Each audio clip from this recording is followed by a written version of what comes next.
Chapter 1508. In the sky above the blasted land, Naxxramas, the floating fortress that the soldiers in the watchtower were used to and mocked as the second moon, rumbled. Usually, if soldiers wanted to go to Naxxramas, they would have to take the airship first and then transport it up one by one. Naxxramas looked like it couldn't wait any longer. It began to slowly land at the designated docking point that was specially opened for it. In order to prevent possible enemy invasion and infiltration, Naxxramas basically stayed in the air. Now that it had taken the initiative to come down and take over the soldiers on rotation, everyone knew how urgent the situation was. In the command post of the watchtower, Bulang Bronzebeard patted Reginald Windsor's shoulder and looked at the powerhouses beside him. "I'll leave this place to you. Don't worry." Reginald smiled. "No one can pass through here." Gavin Rad smiled. Kale, who was standing next to him, also smiled. In history, the Overwatch fortress was guarded by Archmage Sastranen and General Lodinson, two unknown fellows. Now, they were not even ranked in the watchtower. Because the Alliance had completely withdrawn from the Outlands, Daneth Trollbane had been sent back by Duque to restore his country. There was no longer a need to go to the Outlands. The watchtower had returned to its function as a gateway to Azeroth, so strengthening its defense was necessary. The latest change was that Reginald was appointed as the Commander-in-Chief of the watchtower. Under him was the Commander-in-Chief of the Infantry, Gavin Rad, the Commander-in-Chief of the Cavalry, Haas, the Commander-in-Chief of the Mages, Kale, and the Commander-in-Chief of the Artillery, Bulang. As for Naxxramas, Tyrion was now in charge, Kudrin Wildhammer was in charge of the Air Force, and Solarian was in charge of the Mages. Without the losses in history, the Alliance could be said to be full of talents. If the missing Ronin and the others could return, that would be even better. Although Kale, held the title of Speaker of Kirin Tor, the kind-hearted former prince seemed to have no interest in politics. After washing away the stigma of being a traitor, he preferred to be a dedicated character. Especially when it came to the issue of the Well of the Sun this time, he simply avoided arousing suspicion and did not even return to the Dalajan. Instead, he brought the group of 4 who jumped back to be loyal subjects to guard the borders of planet Azeroth. Although Naxxramas had the teleportation function, in order to avoid any accidents and not to alert the enemy at the beginning, it had not been moved. If he rushed there at full speed, he could reach Silvermoon City within a week. Of course, before that, the Alliance's fleet would arrive first. The port of Kul Tiras was in an uproar. Aegwynn, dressed as a high elf, tossed the report aside and chuckled, "My queen, who are you trying to fool? You guys are really secretive this time, but I've already arranged everything." Gianna was silent at first. The Alliance didn't have a drill earlier or later. It just so happens that in June, they're going to drill for a beach landing and artillery cover? Or a live-fire exercise on the northern coast of Rotterdam? Don't tease me. Starting from May, all the bombs that were shipped to the ship were high-explosive bombs.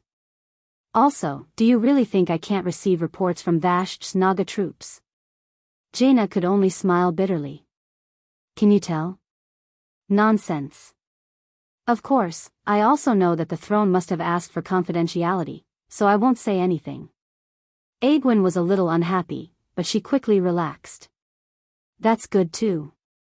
With such an excellent heir, us guardians of the previous generation can also be more comfortable. Hee hee. My son has good foresight and has chosen an excellent successor. Now he can enjoy his retirement in peace. Gianna sighed. For so many years, Medivh had been living in self-blame.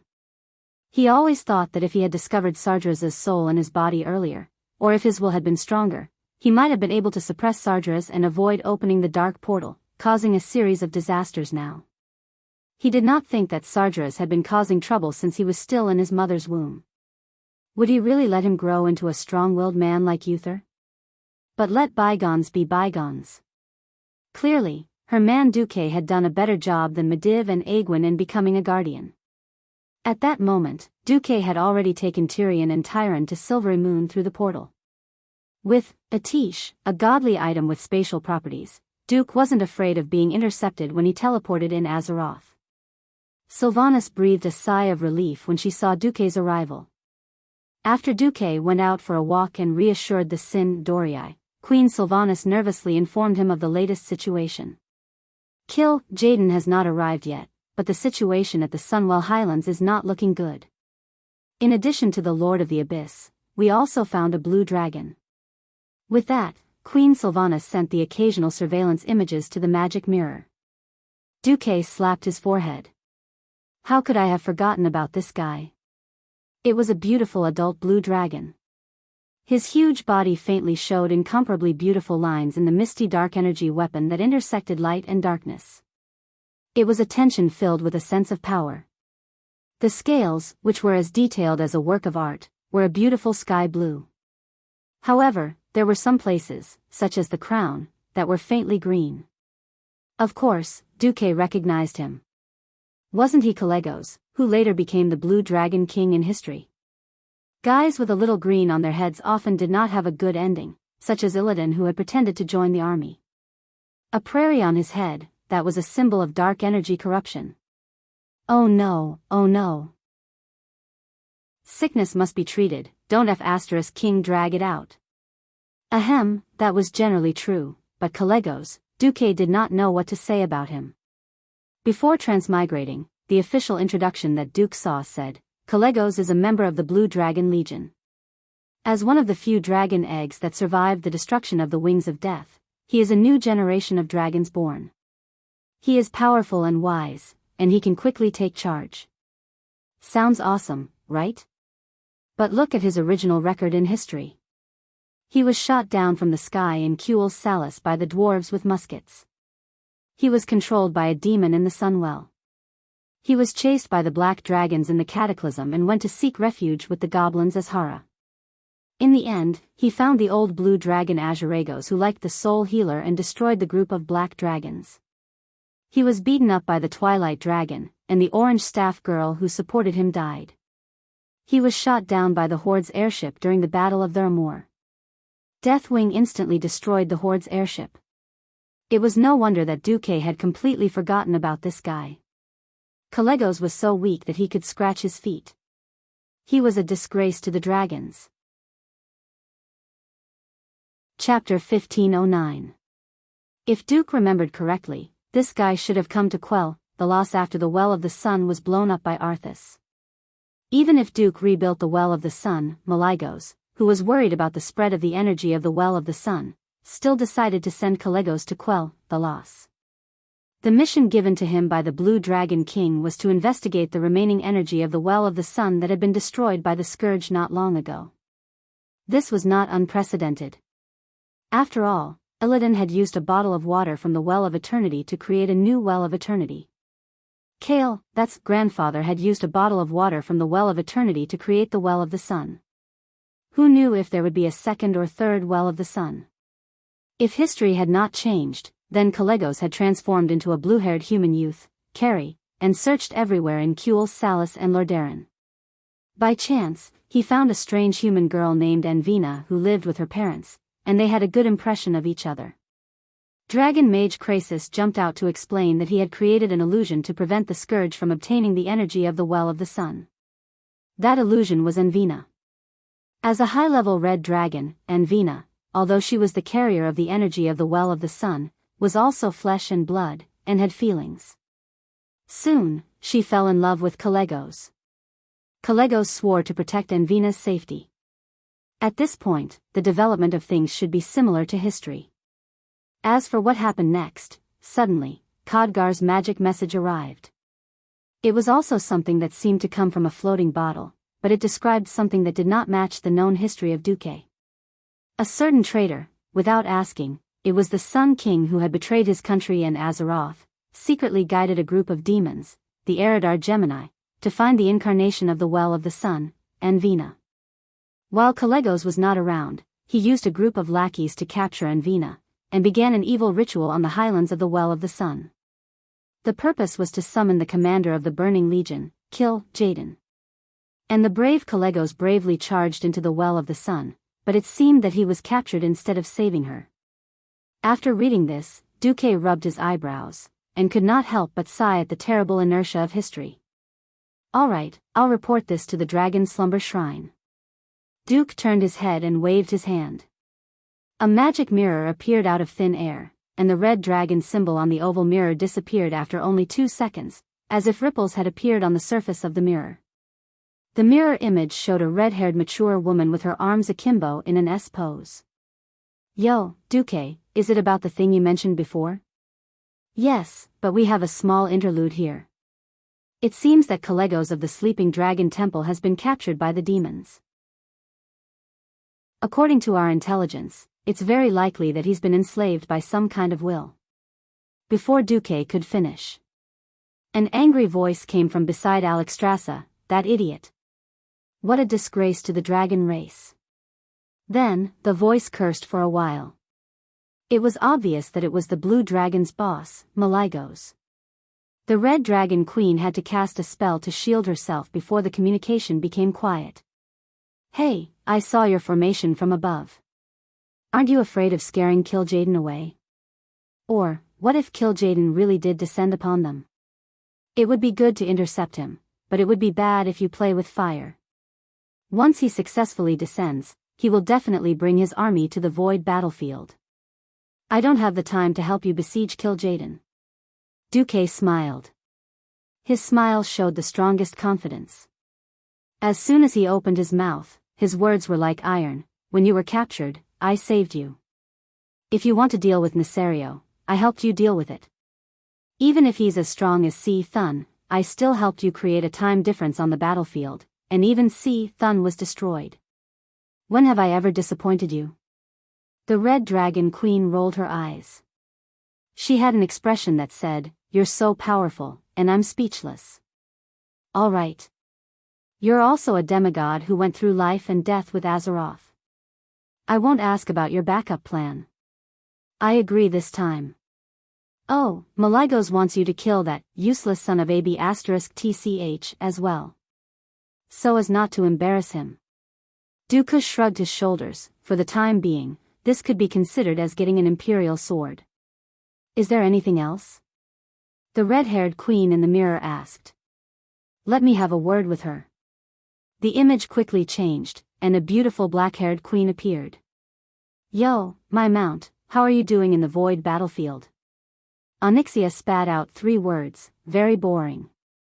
Work hard in the void battlefield this time, I'll bring you flying when you come back. Duque said with a double meaning. The black dragon princess blushed instantly, and then nodded quietly. The communication ended.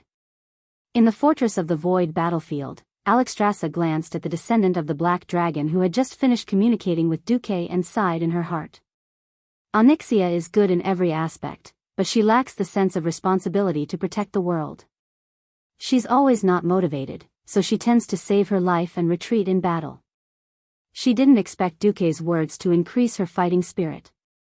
How magical. In Silvermoon City, Rothma Theron entered the hall where Queen Sylvanas was and bowed.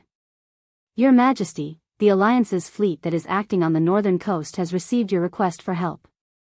They have now arrived at the border, and they request to enter and fight together. Granted. After sending Rothma away, Sylvanas seemed a little worried. Are we reacting too quickly? I'm afraid of scaring Kil'jaeden. If we only kill a Lord of the Abyss with such a big formation. Duque raised his right index finger and shook it proudly. No, no, no. You underestimate Kil'jaeden, and the Burning Legion's desire for something on planet Azeroth. As the only 2 ways to enter this planet, if we don't take any precautions and act like a trap, then we'll really scare Kil'jaeden away. If we react too strongly, it'll actually speed up Kil'jaeden's entry. Queen Sylvanas' expression became strange. Fortunately, she didn't say, you people who play with tactics are all dirty. Otherwise, Duque really didn't know what expression to use to face the Queen of Darkness, who was originally on the verge of entering the evil path in history. Duque continued, the combat power of mortals can at most deal with ordinary demons. The real deciding factor is the combat power of hero level or above, as well as timing. Timing. Queen Sylvanas didn't know how many times she had heard this word. Kill Jaden's main body was too powerful and huge. Ordinary portals couldn't withstand such a powerful demon passing through it all. For example, in the ancient war, Sargeras wanted to enter, but even if he used up all the energy of the entire Well of Eternity, it still took him a long time. In addition, he used all his strength outside to barely make an opening. Chapter 15:10. Queen Sylvanas still remembered Duque's explanation during the secret throne meeting. Kill Jaden is the most cunning of the Burning Legion's 3 powerhouses. With the incident with Archimonde, it's unlikely that he will invest all of his soul in this descent. There's a high chance that he will find a way to let his body pass through and invest no more than half of his soul. Only then will he be able to bear the consequences of failure. In less than 10 years, he will be able to completely resurrect in the twisting nether. How much Kill Jaden's body passes through the teleportation gate is a very delicate task. If it's too much, his power will be too great, and it may cause uncontrollable consequences. If it's too little, it won't matter to him. The lost limbs will recover in a few months. I've studied it with Goddess Alun for a long time, and we think that a ratio of 40% to 60% is the most appropriate. At that time, William and Magni had asked how Duque was going to ensure that the timing was right. Duque raised 3 fingers. Firstly, I rebuilt the Well of the Sun. In order to prevent the Sun King Anastrian from retaliating, I secretly changed some things. When Duque said the first point, Queen Sylvanas still glared at Duque. Although she and Duque had already kissed each other, it was unheard of for Duque to cause trouble so early on. Secondly, I've already set up the magic net. Goddess Alun will also act at the same time as me. Of course, under such circumstances, the Isle of Quell Donnas will probably be lost. But we can guarantee that the damage won't spread to the Sin Dorii kingdom. Hearing this, the leaders were actually relieved. Thirdly, I can reveal part of the mystery to everyone this time. Why I've always had such accurate information about the Burning Legion.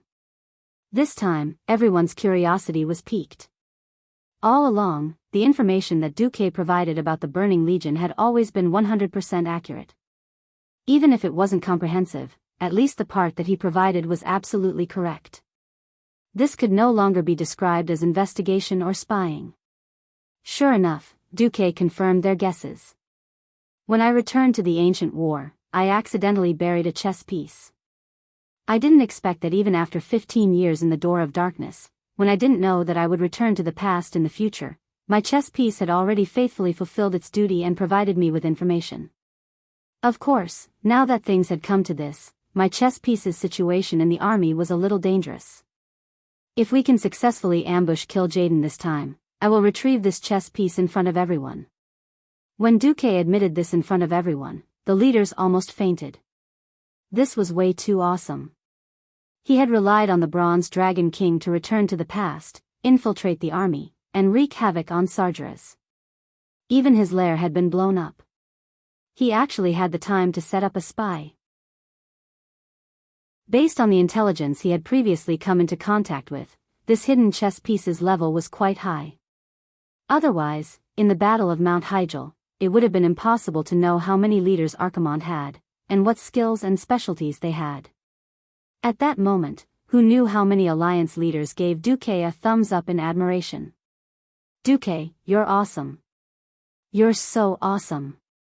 After thinking about it, Queen Sylvanas sighed softly. On the other side, Tyrion Fordring had already led the Silver Hand Knights through the portal and joined the kingdom's elite troops led by Hadgeron. They were near the coastline, watching the demons and enchanted elves of the Isle of Quell Donnas from across the water. When only Duque, Queen Sylvanas, and Tyrande were left in the hall, Tyrande suddenly said softly, Duque, I'm thinking that your spy in the Burning Legion isn't the Eridar Gemini, is it? This sentence hit the bull's eye. Duque's face fell, not because he had been hit, but because of Tyrande's, as expected, expression. Her slightly resentful eyes were clearly saying, you pervert, it's not enough that you harmed me in the ancient war, now you want to add Vashj as well. So there's the Eridar Gemini. It wasn't just Tyrande, even Sylvanas looked as if she understood everything. Duque panicked and immediately tried to explain, "Hey. Wait, it's true that I forced the Eridar Gemini to surrender, but the process isn't what you think. There's really nothing going on between me and those two demonesses." Who knew that Tyrant and Sylvanas had already started to use their ultimate moves? Tyrant held her own face with a little resentment. "Sigh, as your woman, I've never asked you about your personal matters. I only hope that you have some control." Queen Sylvanas also sighed. "I used to think that it was a good thing that you had no racial bias and could completely accept the elves. Only now do I realize that your hobbies are getting wider and wider. First it was the dragon. Then it was the Naga. Don't think that we didn't notice that you've been staring at him reels but recently." Sigh, "That's true. Elves can't have that kind of butt." Queen Sylvanas twisted her body and stuck out her butt, but immediately gave up. This time, Duque was like mud falling on his pants. Even if it wasn't sh*t, it was still sh*t. His two women were singing the same tune. This was practically the same as the women from before Duque's transmigration. To explain was to cover up, and to cover up was useless. The more he tried to explain, the worse it would get.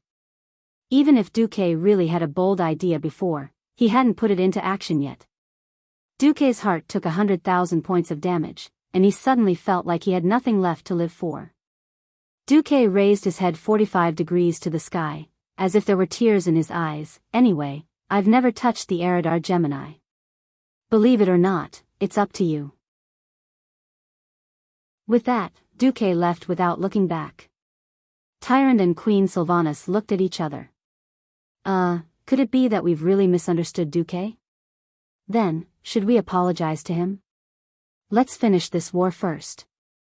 Alright, outside the city, while the Horde was still hesitating on whether or not to start the war again, the war machine that was the Alliance was already in full swing. Boom.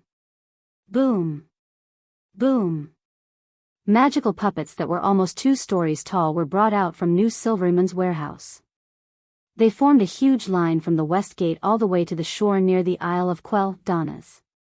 On the shore, even Hadgeron himself was surprised, because he saw that not far from the beach, there were many hemispherical magical cannons rising from the ground. All of the cannons were aimed at the Isle of Quel'Danas. Obviously, these things did not belong to the old Silvery Moon City. If they did, they would have been able to use them when Arthas came to Silvery Moon City to cause trouble.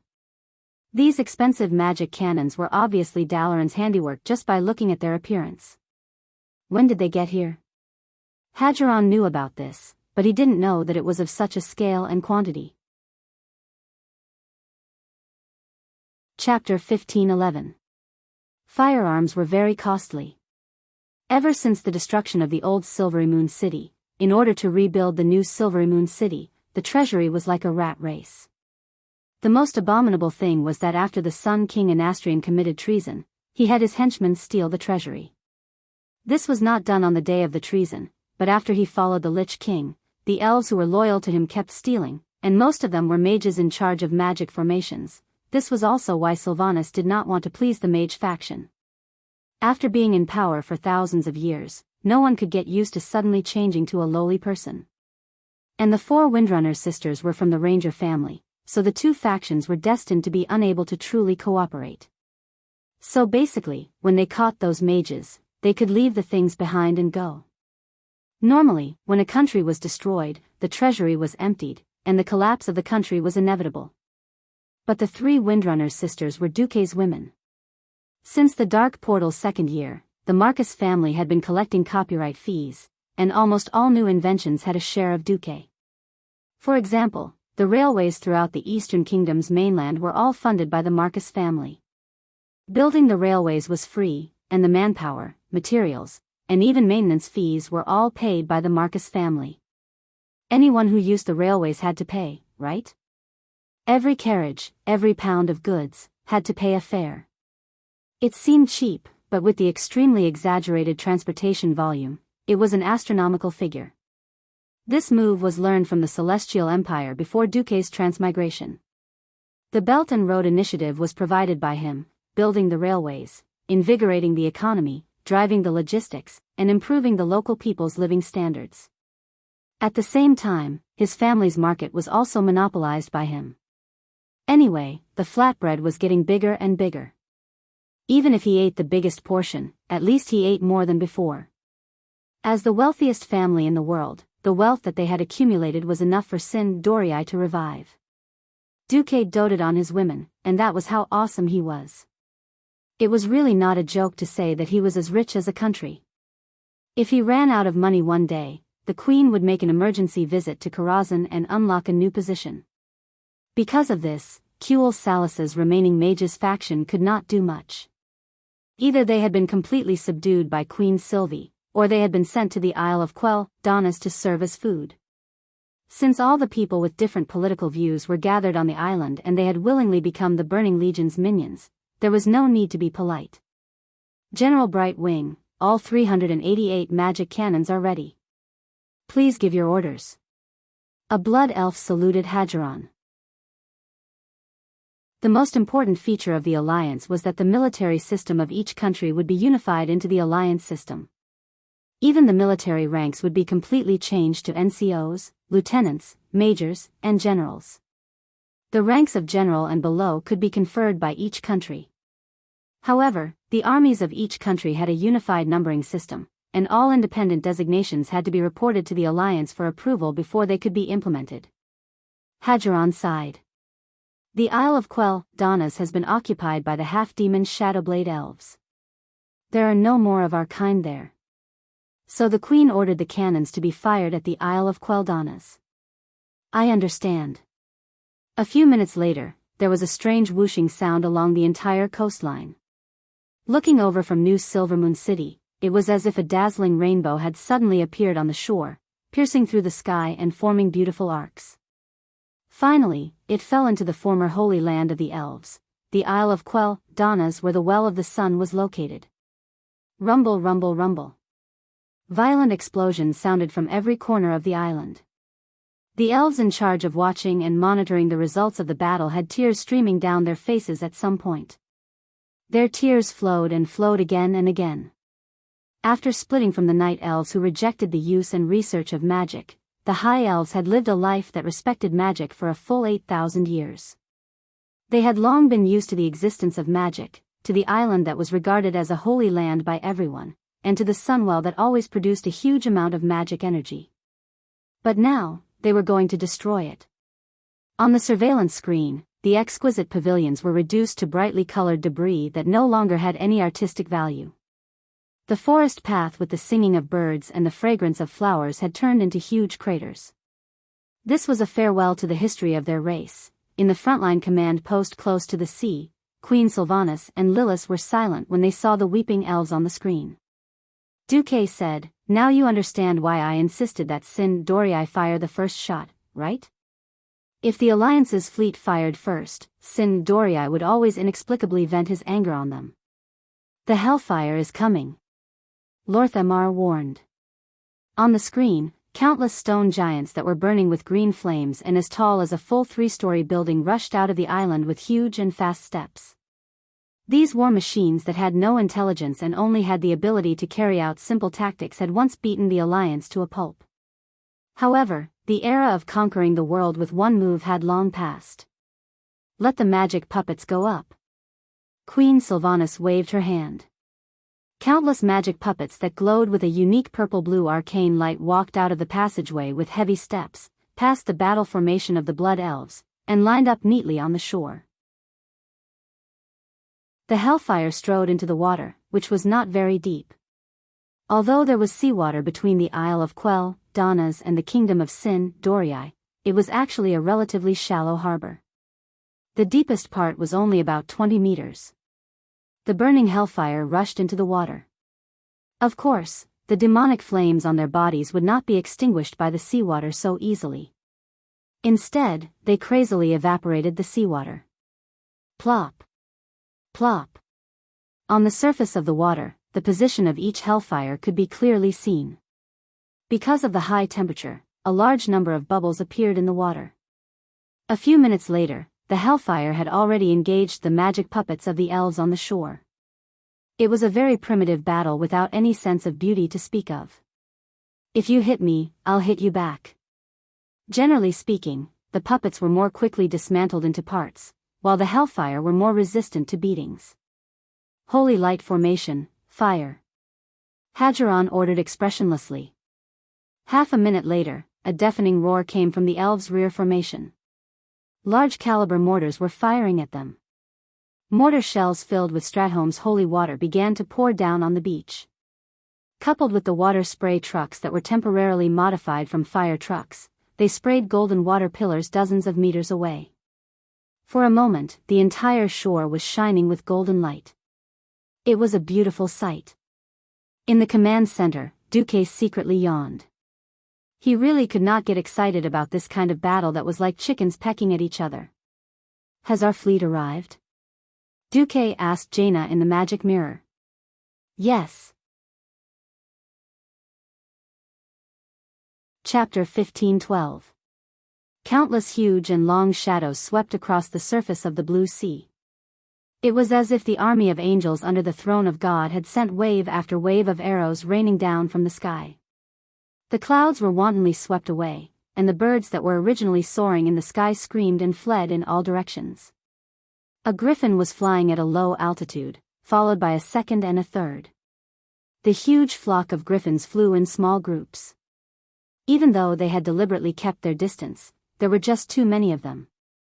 They looked like a swarm of locusts, covering the sky and covering the sun. Locusts also had two colors. The white and yellow ones were the griffins. The purple-black ones were the hippogriffs. Ever since the Alliance became rich in resources, there was now a large amount of coarse fodder to feed cattle and other livestock. Every time the livestock were fattened up, they would be placed in the hunting grounds for the griffins or the hippogriffs to hunt. After more than 20 years, the Alliance had more than 10,000 griffins, and the number of hippogriffs had also exceeded 4,000. This time, they brought along 5,000 griffins and 2,000 hippogriffs. It was not these birds that were flying in the sky. It was a huge fleet that could not be counted by the human eye. On the skybreaker, the strong wind blew her long blonde hair, and the strands of hair swept across her face. Jaina lifted her chin and turned her body in a playful manner, looking at the scene from a 360-degree angle. From her vision to the horizon and the horizon, the vast space of hundreds of square kilometers seemed to have formed a flat arc. On the island at the far east of this arc, the green aura of dark energy shot up into the sky.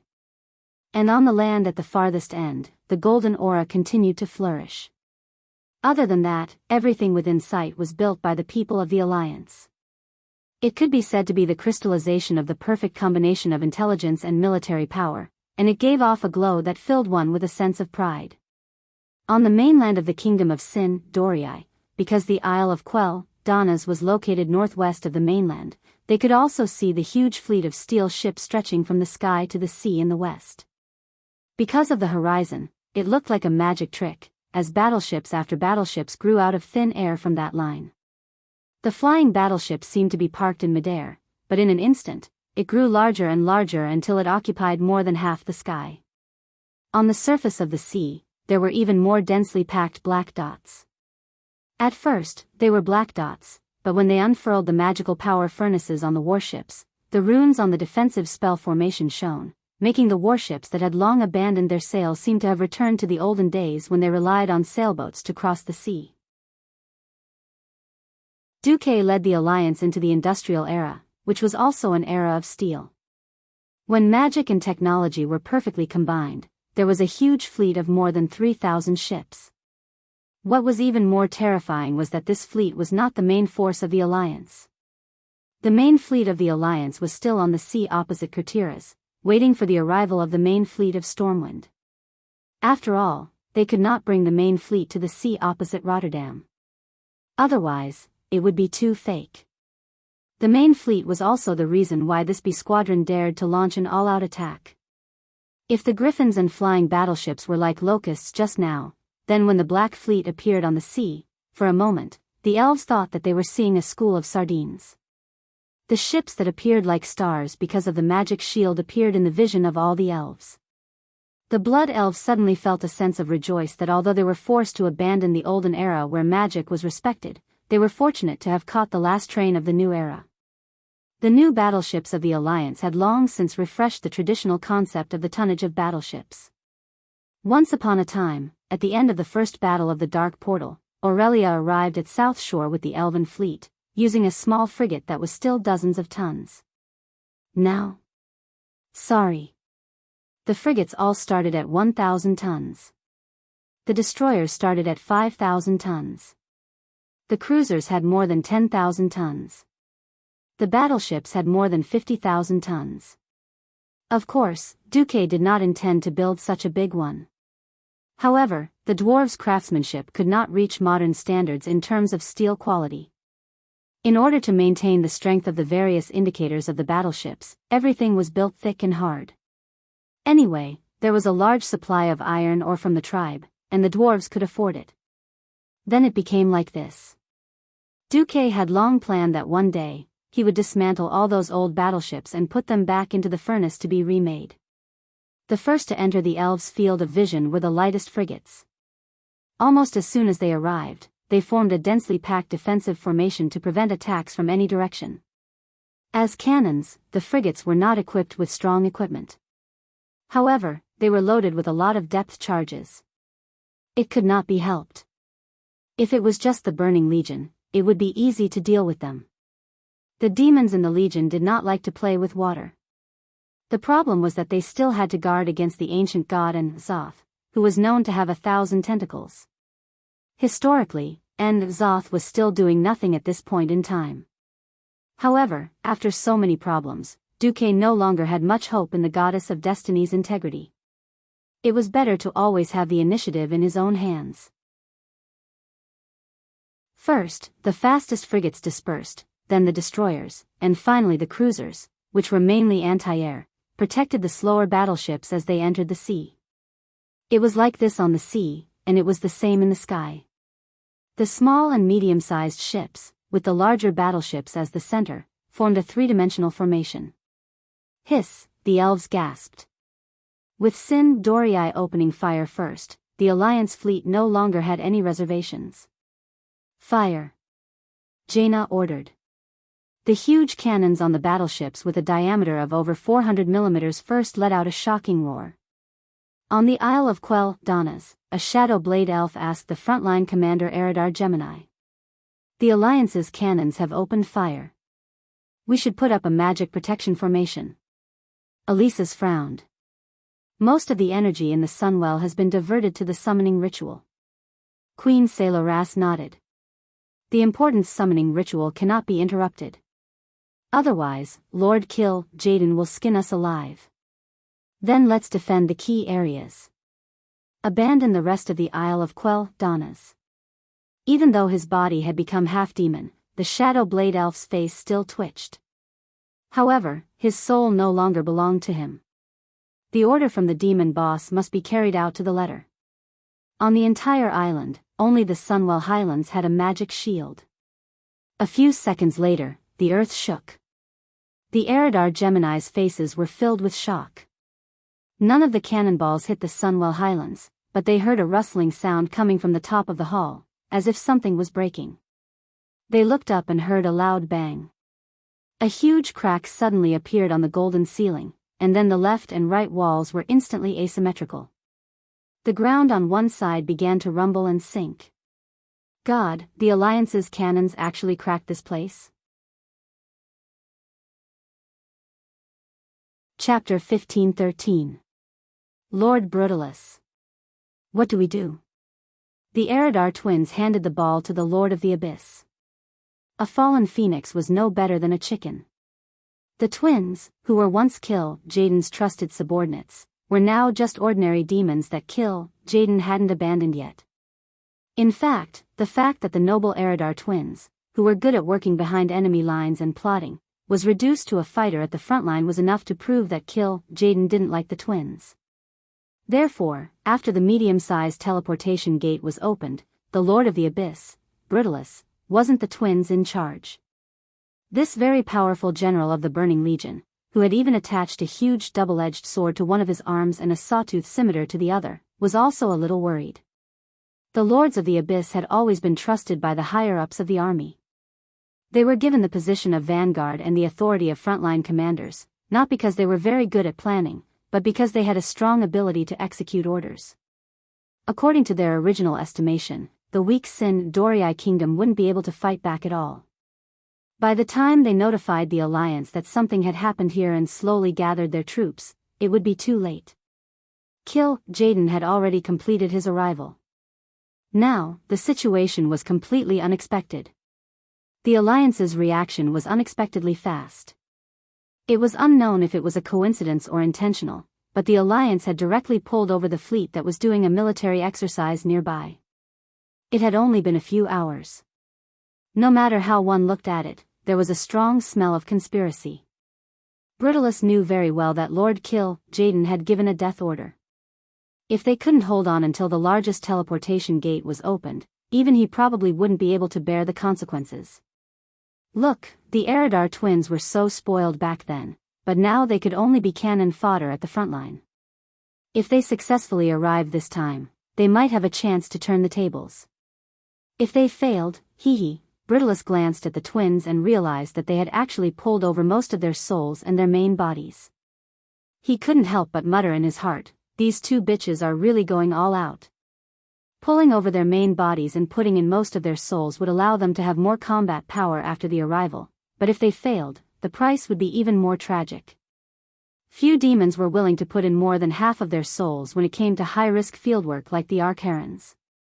However, demons were demons. Of course, they wouldn't be so kind as to care about others' lives, especially when they were of different races. The Lord of the Abyss, who was jokingly called Fatty Boo by the players, pondered for a moment. The teleportation must continue. The resistance of those insignificant mortals was already within Lord Kill Jaden's expectations, so there was no need to worry. I'll teleport a few more lords over. You'll be in charge of defense in the meantime. After saying that, Fatty Boo moved his fat dragon-shaped lower body and began to run to the sun well. The twins glanced at each other. Due to their long-standing tacit understanding, a single glance was all it took for them to communicate. Seeing that Fatty Cloth had left, Gemini immediately started to set the pace. The teleportation ritual must not be disturbed. Expand the range of the protective barrier. If you don't have enough magic power, use the Sunwell's reserves. Send out the Apocalypse Guards. Half of them will guard the sky above the Isle of Quell Donnas, the other half will attack the humans' floating fleet, and finally attack the ones on the sea. From the sound of it, every order given by Gemini was very appropriate and steady. They clearly carried out the will of the Vanguard commander, and no one would be able to find fault with them. Although the demons below looked down on Gemini from the bottom of their hearts, Gemini's combat power was still at the level of a lord. Now that she was holding the Imperial sword, the demons could only obey. On the other side, in the magic mirror, seeing the Burning Legion's actions, Duque couldn't help but laugh out loud. What's wrong? Queen Sylvanas didn't feel that there was anything wrong with dividing half of the Apocalypse Guards to attack and the other half to defend. Duque proudly shook his index finger. Half of the power to attack and the other half to defend. It seems very safe, but there's a premise: the opponent's strength is far inferior to yours. As long as the opponent's strength is similar to yours, then doing this is courting death. When Queen She heard this, she immediately understood. It was like a person punching with 50 kilograms of strength and 50 kilograms of defense. If the opponent punched with 100 kilograms of strength, how could you defend with only 50 kilograms of strength? Then as a whole, if the defense failed, you wouldn't even be able to attack. When Duque bragged that Gemini was his subordinate, Queen Sylvanas didn't dare to believe it completely, but now she was at least 80% convinced. Duque then gave Tyrande a look, and Tyrande immediately understood. She opened a magic message and said something. In the sky, the Apocalypse Guards covered the sky and covered the earth as they charged over aggressively. There weren't many of them, only about 500 of them, but their strength was not proportional to each other. It was not that the Apocalypse Guards were bragging, but they could easily take on 10 Griffin Knights at once. Because it was an all-around suppression. Griffins and hippogriffons may be flying beasts, but they did not have long-range attacks. The Apocalypse Guards could use all kinds of shadow and dark magic. The natural gap in range could not be made up by the Griffin Knight's storm warhammers or the Night Elves' bows. Moreover, the dark powers had miraculous effects on almost any type of armor. The only thing that could fight against dark energy was the holy light. In the eyes of the Apocalypse Guards, as soon as these seemingly extraordinary birds entered their magic range, they would see a sky full of bird feathers and blood splattering everywhere. They wondered how these guys would feel when they saw the birds that they had painstakingly bred being killed in a single move. Their expressions of despair and grief would be very funny. Unknowingly, they accelerated and charged at the Alliance's flying fleet. Their desire to kill was so strong that they didn't notice that the distance between the Alliance's flying beasts was already very far apart. In front of the Alliance's flying fleet, on the bow of Hood, a female general wearing a deep purple armor with complicated patterns engraved on every corner of the armor was standing in the wind with her arms crossed in front of her chest. The strong wind blew her long hair, and her gorgeous cloak was almost on the same level as the sea, making a fluttering sound. Chandri's Feathermoon was the great general of the Night Elves. In the eyes of others, she was the most powerful and beautiful elf. But this female general, who always had a serious expression on her face, suddenly moved her long ears, and then a gentle expression appeared on her face. Got it. In her field of vision, the front suddenly opened up as all the griffins and hippogriffons were stuck in the firing range of the Apocalypse Guards and spread out. At that moment, all the Apocalypse Guards saw it. It's my turn. Chapter 15-14. No one had expected Tyron's adopted daughter to be so talented. Ever since her parents died in the War of the Ancients and she was adopted by Tyrant, Chandris had slowly grown up. Although she had never joined the Elun Sisterhood and wasn't an official priest of the Moon Goddess Temple, she was one of the only 2 night elves who could use Luna Rail Cannon. This skill was called Falling Stars, and it was an ultimate skill that covered all areas of the map. Its power was insane and inhumane. Almost everywhere he looked, powerful enemies were annihilated. The only thing that restricted this skill was not the divine power of the moon goddess Elun, but the mental strength of the caster who guided the falling stars. Other than Chandris, only Tyrant, who was a high priest and a ranger, had the ability to instantly lock onto more than 100 moving targets. Apart from Chandris, mental strength, magic power, and faith were all indispensable. Since Duque intentionally told Tyrant to hold back on this ultimate skill, the important task of clearing out the Apocalypse Guards was given to Chandris. After chanting an incantation that wasn't very long, a magic circle with complicated runes that kept revolving under Chandris' feet was activated. In the sky, a white and flawless beam of light descended from the sky, covering an area of 10 meters around Chandris. Countless magic runes and symbols that represented the moon rotated clockwise on this beam of light that reached the sky. In the name of the moon goddess Elun, die. Demons. Along with Chandri's heroic declaration, countless purple beams of light descended from the sky and focused on the heads of the Apocalypse Guards. Regardless of whether they were doing Thomas's spin or zigzag, the beam of light that shrouded their heads followed them and kept aiming at their heads. In the next moment, the number of pieces of the debris of the stars fell on the heads of the Apocalypse Guards. It was a declaration of death, and it was inevitable destruction. When they finally realized that dodging was a joke, every Apocalypse Guard stopped moving and began to adjust their magic shields. If they couldn't dodge, they would take it head-on. Almost every Doomsday Guard thought the same. But at this moment, the Alliance's air fleet, which had already flattened the ship's hull, and the surface fleet below, suddenly set off a rain of holy light that all demons could not forget. With the octuple bang cannon as the core and a considerable number of 40mm Bofors cannons, the Alliance's new fleet taught the Burning Legion a good lesson with the holy light cannons blessed by the Naru. Once upon a time, mortals were incomparably weak in front of demons. Ordinary swords didn't even have the qualifications to cut demons. They would be turned into dregs by all kinds of spells before they even got close. In fact, during the first year of the Dark Portal, even the most capable holy knights wouldn't laugh at the cowardice of ordinary soldiers. That was because in the face of absolute power, all courage would pale in comparison. As for the so-called meaning, only the historians would write about it with heavy words, but in fact, it was useless. Back then, Archimonde had destroyed the Dalajan without much effort. With a gentle wave of his hand, no matter what the mortals did, it would be useless. In the eyes of the mortals, the impregnable magic tower was rumbling and trembling.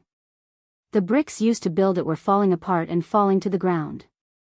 The magic inscriptions engraved on the bricks became the epitaph of the mages. The dark energy swept over like a storm, and then all the buildings began to tilt and collapse. The surviving mages could only watch as the buildings that symbolized the Dalajan's glory for more than 2,000 years cracked open one after another before finally collapsing into pieces. The first official appearance of the Burning Legion was a silent mockery of the weakness of mortals. But today, everything was different. The air fleet, which had integrated its attack methods, was also equipped with a large number of magic cannons. Apart from the white smoke, one could also see a series of golden crystal-like beams shooting out from the muzzles. The beams streaked across the sky for thousands of meters before finally piercing into the group of Apocalypse Guards like a torrential rain of golden light beams. If the Doomsday Guards only had to face Chandriza's Luna Rail Cannon, they might have been able to survive it. But the attack of the compound attribute had cut off their last shred of luck. These brutal flying creatures that had conquered countless planets and worlds and came from the twisted void had their wings or bodies pierced in an instant. They did not even have time to wail before they turned into countless irregular parts and fell from the sky, raining down a dirty rain of green blood. Well done. Did you hear that? Damn the demons. This is the resistance of the mortals. Cheers rang out in the alliance. At that moment, Queen Sylvanas, who was at the frontline command, also smiled in satisfaction. Demons like the Doomsday Guards were considered high-level soldiers in the Burning Legion. They were almost omnipotent in the sky, underground, and the sea. And their rich combat experience meant that they were rarely at a disadvantage. Who knew that the Alliance would be able to kill more than 500 Doomsday Guards in one shot? If the demons do not send more troops, it will not be difficult to finish off the rest of the demons. Duque could not agree with Queen Sylvanas. How is that possible? I will be happy even if we can kill them faster than the demons. At that moment, a guard suddenly came to report. Queen Sylvanas heard this. Let her in. The person who was brought in by the guards was a beautiful female elf with a graceful figure, fair skin, and light blue hair. But no one in the command center would think of her as a Sin Dorii or Quell Dorii. She seemed to be so emotional that she did not retract her dragon's aura. Duque stood up and walked over. He extended his hand to the blue-haired lady. Welcome, Lady Matagosa. No need for the pleasantries. If you did not tell me that you have absolute confidence in saving Calegos, no one would have been able to stop me. The lady called Matagosa did not seem reasonable. Duque smiled. Anyone familiar with the dragon name would know who she was after hearing the name Matagosa. As a member of the Blue Dragon Legion and a good friend of the Blue Dragon Calegos, Matagosa joined the army against Kill Jaden's evil plan without hesitation. The original history was, after Calegos was controlled because he was alone, she went deep into the hinterland of the Well of the Sun to search for Calegos' whereabouts, and eventually fought the Lord of the Abyss, Brutalis, to the death. Unfortunately, her strength was too limited and she died in the hands of Fatty Boo. The third boss of the Sunwell Highlands, Phimiz, was transformed from the corpse of this female Matagosa. Chapter 15:15. No one knew how much work Duque had done behind the scenes to wait for Kill Jaden to come in. There were originally 6 bosses in the Well of the Sun. Number 5, Muru, had become the guardian of the Dreniai's new capital, Exodar, in Azeroth due to the changes in history. Number 4, Eridar Gemini, had said to Duque, haha. Number 3, Themis, was still alive and kicking. Cursing her to die and become a bone dragon was the most shameless thing. Number 2, Brutalis, the fatty, was the only boss who did his job. As for number 1, Calegos, the idiot. Alright, Duque admitted that he had forgotten about him on purpose. Calegos, the new blue dragon king who had traveled through the future, had an interracial Palatine romance. First, he had failed in his attempt to open a well. Then, what made Duque uncomfortable was that this barbarian got together with Jaina, who had already turned into an old woman. Although in this life, Duque had already dominated Jaina in all aspects, from her spirit to her body, and with Teacher Du's various instigation and various positions to unlock, Duque was not worried that Jaina would run away. However, he still felt a little uncomfortable. In a moment of carelessness, Duke decided to correct the idiot Calegos' bad hobbies for the sake of justice. The reason why the Blue Dragon clan wasn't thriving was because Calegos and his unattractive descendants were causing trouble. As a good friend, Matagosa had risked her life to enter the enemy's lair to save the dragon. How could a simple friendship explain this? It was no longer a relationship of friendship and love. Looking at her nervous expression, it was as if she wanted to die for Calegos. How could Duque bear not to fulfill such a good girl's wish? Duque opened a magic mirror and saw that the dragon-shaped Calegos was shaking his head and letting out a low roar. Duque noticed that the big sister had clenched her hands into fists. Her nails were probably digging deep into her palms. Matagosa had not completely lost her mind. She asked nervously, "What's going on with Calegos? Is his life in danger? Where did this magic mirror image come from? Calegos won't die. It's just that his soul has been suppressed by the soul of a dreadlord and is in a frenzied state. As for this magic mirror image, you have to know that the Isle of Quell, Donna's used to be Sin Doriai's territory, and I am the one who rebuilt the Well of the Sun, so it is normal for me to have a backup plan. Moreover, my high-ranking spies in the Burning Legion are also helping us clear a path. Calegos will be fine. As long as the army completes this teleportation, all the cards will be gathered." The confident smile on Duque's face made Matagosa feel at ease. The cooperation between Long Sleep Shrine and Duque had always been very pleasant. Ever since they worked together to kill Deathwing, Duque had never disappointed the Dragon Sleep Temple. Moreover, killing Nisario was equivalent to avenging the Blue Dragon Legion's annihilation. In the Blue Dragon Legion, other than the bad-tempered Maligos, the other blue dragons had a very good impression of Duque. If it had to be described in terms of prestige, it would be a solidified worship. After the initial excessive panic and nervousness subsided, Matagosa finally remembered that this seemingly ordinary human in front of him was actually an Azeroth demigod who was on an equal footing with the Dragon Kings. Matagosa bowed deeply. "I was too nervous just now.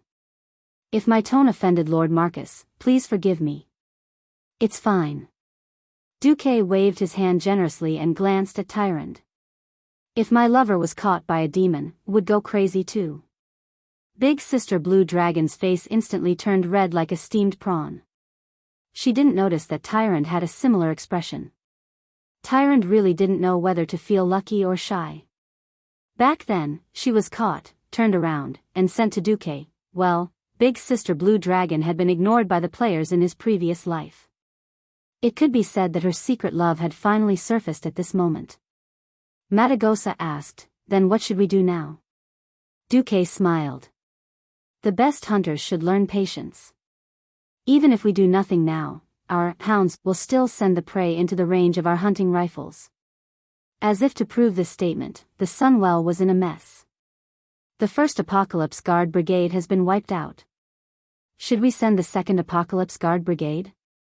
The front line says that the mortals' firepower is unexpectedly fierce, and there are traces of Drenii holy light weapons. Please advise.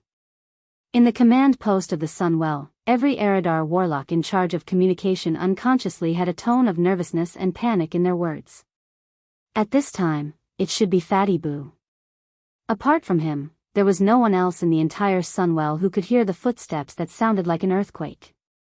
Apart from him, there was a bunch of messy and heavier footsteps. The door of the hall where the command post was located suddenly opened, and Fatty Boo strode in with a group of Void Lords. Behind him were 2 Apocalypse Guard Lords, 3 Darksiders, and 5 Dread Guard Lords. The Eridar Gemini only took a glance and lost interest. Due to the quality limit of the teleportation portal, only low-tier void lords could come this time. Alright, it's time to attack. Gemini, you and Bonatri and Phoebus attack the flying fleet on the sea. Penrit, you and your brothers attack the elven coastline. At first, Fatty Boo was going to say what he had planned in one breath. Suddenly, he caught a glimpse of a smile at the corner of Aura's mouth. Fatty Boo was suddenly unhappy. In his eyes, the army was always invincible. If planet Azeroth did not have that damned Titan protection circle, the army would have destroyed the planet 1,000 times over. Since they came to Azeroth to farm military merits, why should they let the Gemini benefit? Brutalist changed his tone. Wait, Gemini, you should stay in the Sunwell. Those complicated magic circles are still your Eridar's forte. There was a faint look of disappointment on the Eridar Gemini's face. It was just a little bit. As drama queens, they had a good grasp of the situation. If they did not say anything, it would not be in line with their current position. If they looked too depressed, it would be too fake. While Fatty Boo was smiling happily, the one who was the happiest was the Gemini. Just like that, 3 Darksiders and 5 Dread Guard Lords, a total of 8 Void Lords charged out of the Sunwell and headed straight for the Alliance's fleet. The remaining 2 Apocalypse Guard Lords charged to the defensive line on the shore. Duque chuckled, his right index finger rhythmically tapping on the armrest of his chair. Really, who gave you the courage to challenge the elites of Azeroth? Chapter 15-16. On the other side of the sea, Duque had already made arrangements. But on this side, he had originally planned to let Queen Sylvanas cooperate with Theon to deal with the demon lords. At this time, Duque glanced at the big sister blue dragon. It would be a waste not to use the hired thugs that were delivered to his doorstep. Lady Matagosa, can you deal with one of the Apocalypse Guard leaders that are attacking from the sky? The big sister blue dragon hurriedly bowed. It would be my honor to serve Lord Marcus, who has greatly helped the blue dragons. On the shoreline, the blood elves were a little panicked. The pressure the 2 Apocalypse overlords gave them was too great. Low-level mysteries were destined to be defeated by high-level mysteries. Naru's holy light blessing could fight demons below the level of Lord. For demons above the level of Lord, it could only be a fight between kings and generals. The Alliance's cutting-edge Holy Light Array air defense system could not break the light green magic shield around the Apocalypse Lords at all. The Blood Elves just pressed the triggers of the anti-air cannons crazily with their blood energy. In fact, it was a complete waste. Seeing that the Queen did not respond, Lord Themar and Hadgeron had already taken out their longbows and were ready to attack on their dragon eagles. Near the command post in the rear, 2 thunderous dragon roars resounded and rumbled in all directions. Long live the Queen! Long live the Dragon Knights!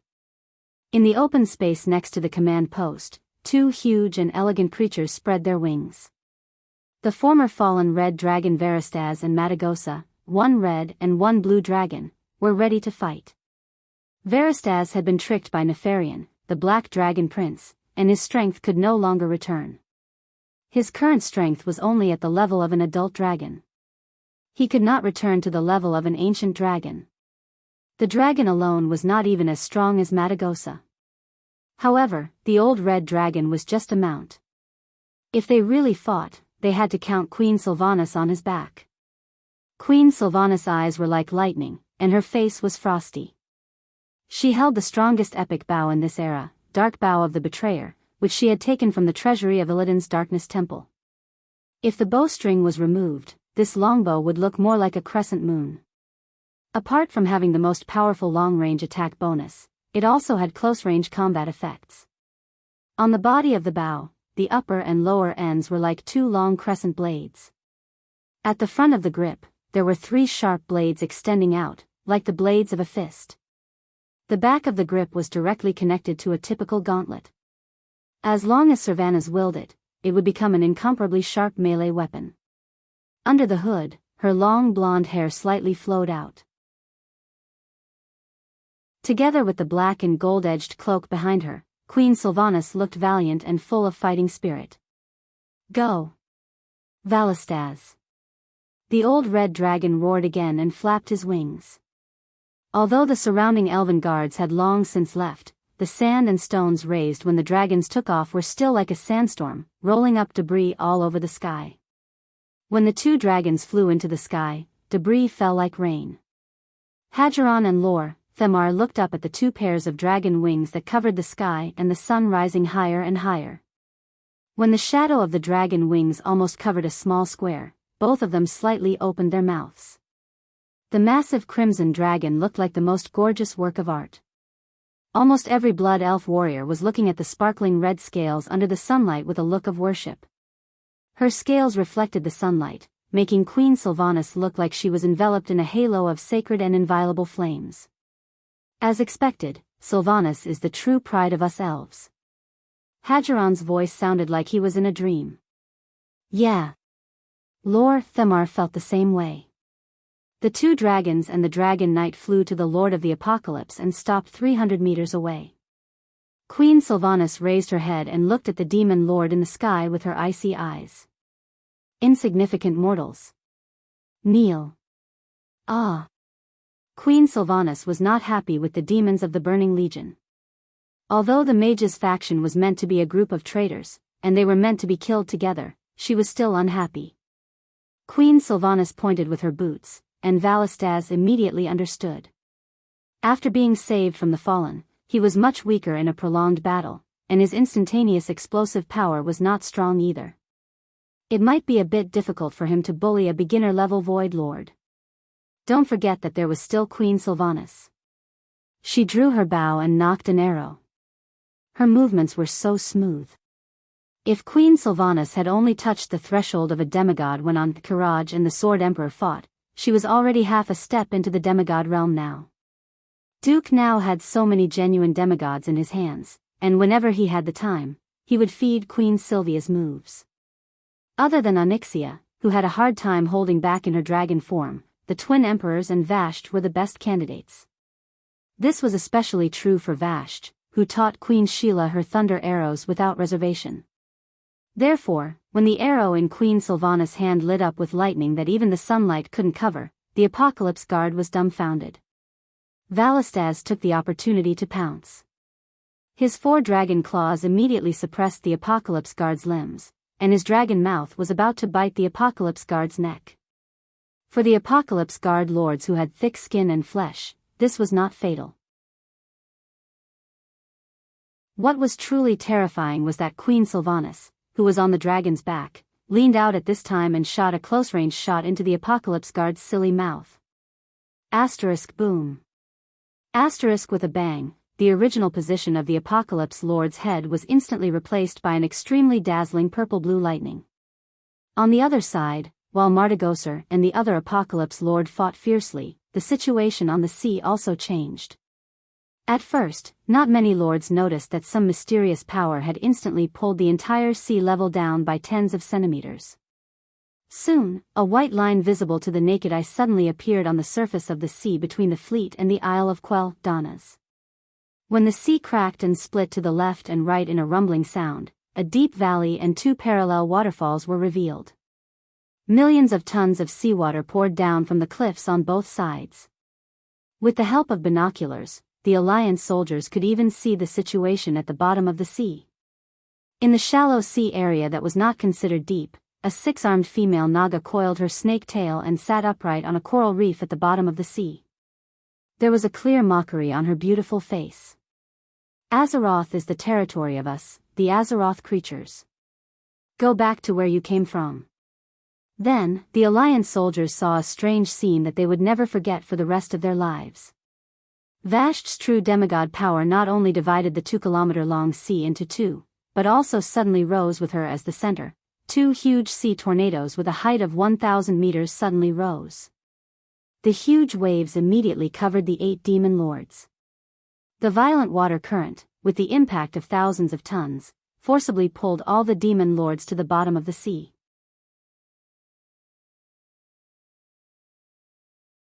Chapter 15-17. When the abnormal sea surface that had been split in half became an ordinary sea surface again, the waves in front of them became turbulent. From time to time, huge shock waves could be seen, causing the surface of the sea to swell up, followed by water pillars that shot into the sky.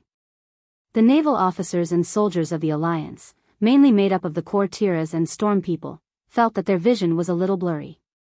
They seemed to have seen huge aquatic monsters swim through the gaps in the fleet and rush to the bottom of the sea.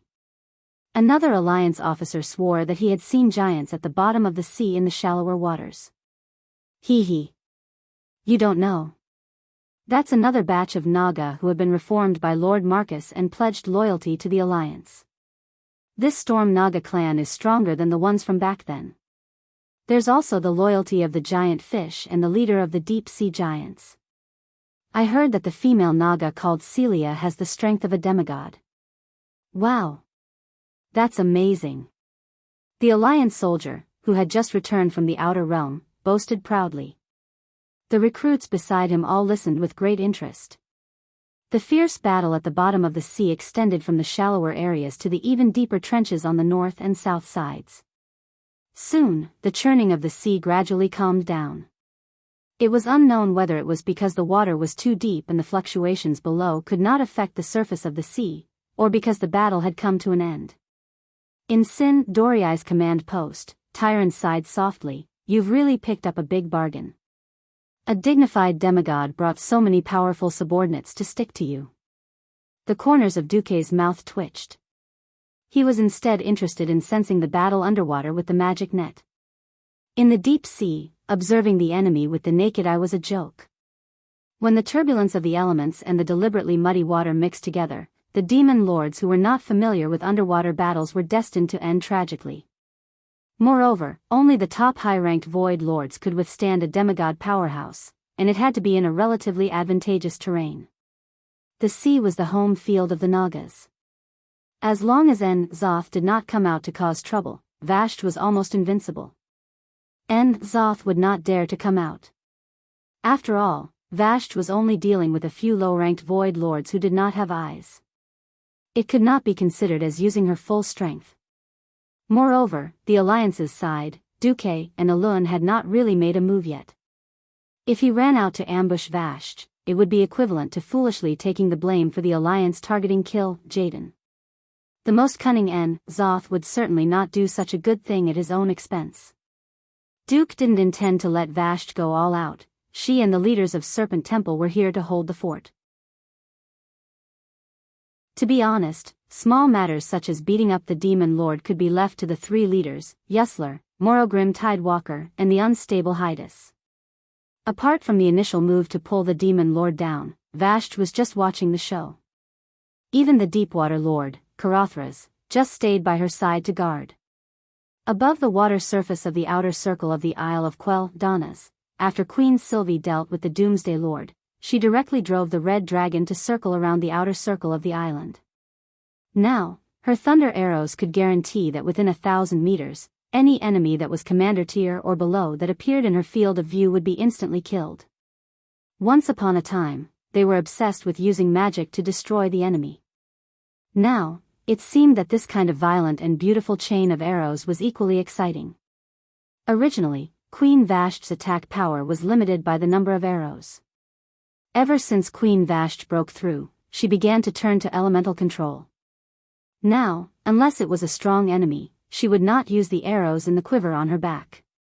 Instead, she would condense lightning into arrows to kill the enemy. In the Sunwell, Fatty Boo's face was as black as the bottom of a pot. The invincible Burning Legion lord in his heart and the air force that he was so proud of were all killed in a few rounds.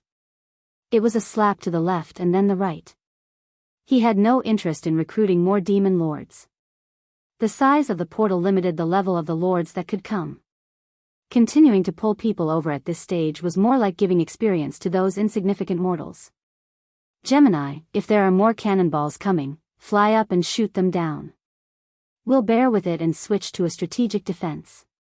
After the portal expands. Hee. Gemini had no choice but to obey Fatty Boo's order. When the Alliance's cannonballs came again, more than 100 Eridar warlocks flapped their wings and slowly flew into the sky with Gemini. They hid in the well of the sun magic array and fired at the cannonballs that were flying toward them. This was like the dense cannons used by modern warships before Duque traveled through time. They used a dense barrage as a line of defense to block the incoming cannonballs. Since the Sunwell had an almost endless supply of magic, the magic circle was not afraid of elemental magic attacks. They only needed to focus on the incoming cannonballs. For a moment, it seemed that the effect was not bad. In the command center, Duque smiled. Huh. The effect is not bad. Pass the order. Begin the landing battle. With the order, the Alliance's fleet on the sea and in the sky became lively. First, the cannons no longer targeted the Sunwell Highlands. Instead, they focused on the landing point at the beach. A place that looked empty did not mean it was a safe zone. Using the cannons once would at least give them peace of mind. The 203mm cruiser's main cannons were aimed at Yangwan port in the north of the island, while the 400mm and above were all sent to the buildings in the middle of the island, as well as the Magister's platform in the northeast, that was once Kale, that's palace. Although there was no special meaning to bombing there, when Du had traveled through time, he could not farm the famous white chocobo on the Magister's platform no matter how hard he tried. Du, with his dark heart, just let it go, Cervantes sighed to himself as he flew in the sky. With this, the mage's backbone would probably be completely broken. Since ancient times, the most terrifying thing was to break the legacy. Without the historical texts and architectural relics needed to carry the legacy, there would be no cultural core. It should be said that this was the inevitable outcome of the High Elves and High Elves who crazily pursued the secrets of magic by hook or by crook. After the cannons covered a circle, thousands of murlocs, surged ashore. As the unquestionable cannon fodder of the vassal races, it was naturally the murlocs whose lives were worthless to land on the beach to explore the way and deal with mines. In fact, the effect of the cannons was not very good. Those who died were basically demonized half-elves. The true Burning Legion demons did not suffer great losses. Their resistance was also seen by Vashj.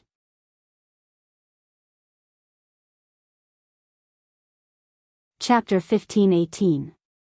The scene of thousands of Nagas swaying their long snake tails, surging from the bottom of the sea to the shallows, and then quickly landing gave the Alliance a sense of shock. It was hard to imagine what it would be like if they encountered so many Nagas when they landed. Not to mention the old-fashioned wooden boats, even the landing ships that Duque had drawn and built would die if they encountered the Nagas. The mainstream races of the Alliance, such as humans, were still helpless against large-scale underwater battles. Druids turning into seals. Well, many elite druids had died in Zangermarsh last time, and Fandral Staghelm was still extremely resentful. He said that Duque would have been fine if he had kept Vashj long ago. In the 25 years since the Dark Portal, the Alliance had abandoned wooden warships and switched to new warships made of steel. Although they looked ugly, the increase in defense and survivability was real. Amphibious warships that could hold landing ships at the stern were also built. However, the new diesel boiler engines still had various problems, which was also an inevitable byproduct of rapid development. However, they did not use the dock and directly transported the new tanks to the beach. Once the Alliance commanders tasted this kind of forceful flattening, they could not bear to part with it. Not only Yangwan port, but there were landing ships landing in other directions on the Isle of Quell, Donnas. At the place closest to the elven homeland, Arthas had directly frozen the harbor and walked there. Now that the Alliance had been prepared, after suppressing the counterattack of the demons, they first sent out the boats stored in the cellar near the old site of Silvermoon City, and then had the engineers set up pontoon bridges. With the paladins of the Silver Hand Knights as the vanguard, they launched a charge. The Alliance had begun a large-scale counterattack, and the Burning Legion would not be idle. From the ready-made teleportation portals, demons of all levels continuously poured out. Under the orders of the frontline commanders, they began to counterattack the Alliance on the beach. In several places, the murlocs were simply harvested by the demons like cutting grass. If it were not for the Nagas, the murlocs would have collapsed long ago. The loss of cannon fodder at the front ensured that the losses of the Alliance warriors would not be too high. The flames of war spread throughout the entire Isle of Quell Danas. At the same time, a little bit next to the center of the sun well, there was finally a surge of terrifying energy that could penetrate the sky and earth. A golden pillar of light shot straight into the sky, shattering all the clouds in the sky. Then, a faint destructive aura rippled out. It was like the smell of a volcanic eruption, similar to sulfur, full of scorching heat.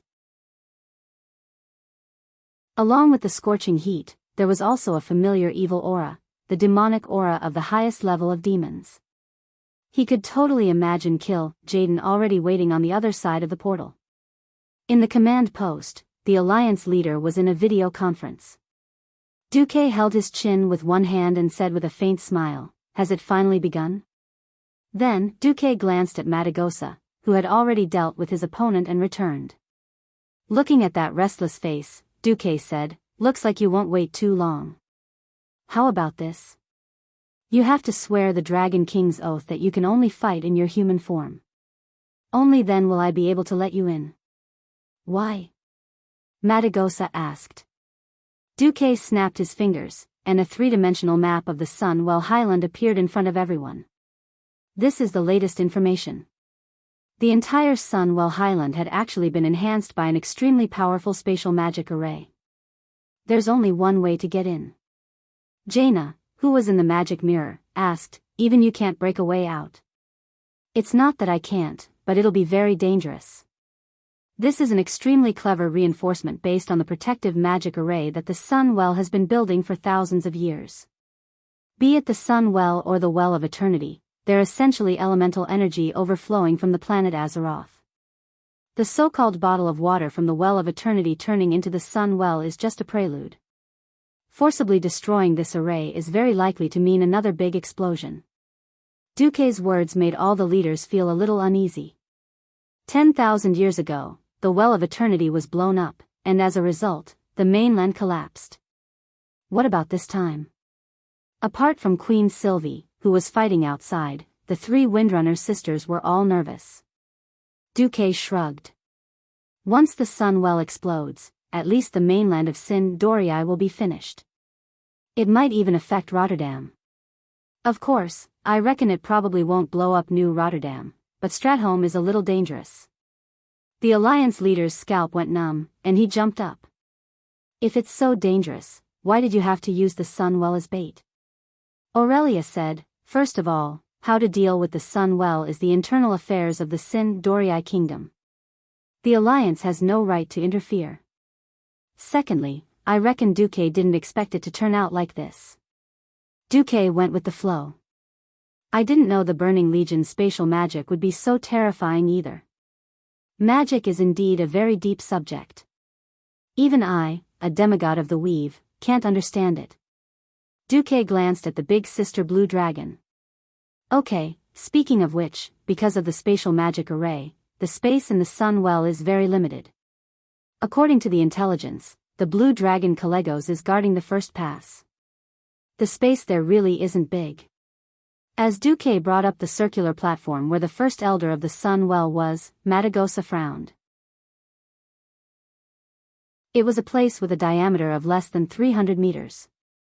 For humans, it was indeed a large square. For dragons, it couldn't meet the needs of battle at all. If Calegos went crazy, Madagosa would have to transform to stop him. Then, this place would turn into a hand-to-hand battle without any skills. Only the one with the strongest vitality and defense would survive. This was something Madagosa definitely didn't want to see. At this moment, Duque clapped his hands and attracted everyone's attention again. "Calegos isn't our enemy. He's just being controlled. So, what we really have to deal with is the soul of the dread demon king that has possessed him. I'll have to trouble everyone to rehearse later." Not long after, the leaders of the Alliance, who were also the strongest people in the country, walked out of the portal. Duque had Madagosa transform into a dragon on the prepared field and let everyone rehearse how to move and find the portal. This was a battle where they switched between two worlds. Basically, if the strategy was correct, they would beat up Calegos first. Then, the delirious guy would open a portal and let the heroes enter a dark inner world to beat up the main character, Sesovar. Duque didn't participate in this battle. Firstly, it would be embarrassing for a demigod to beat up Calegos, who wasn't even an ancient dragon. Secondly, he really wasn't confident that he could get his main body to enter the nightmare space.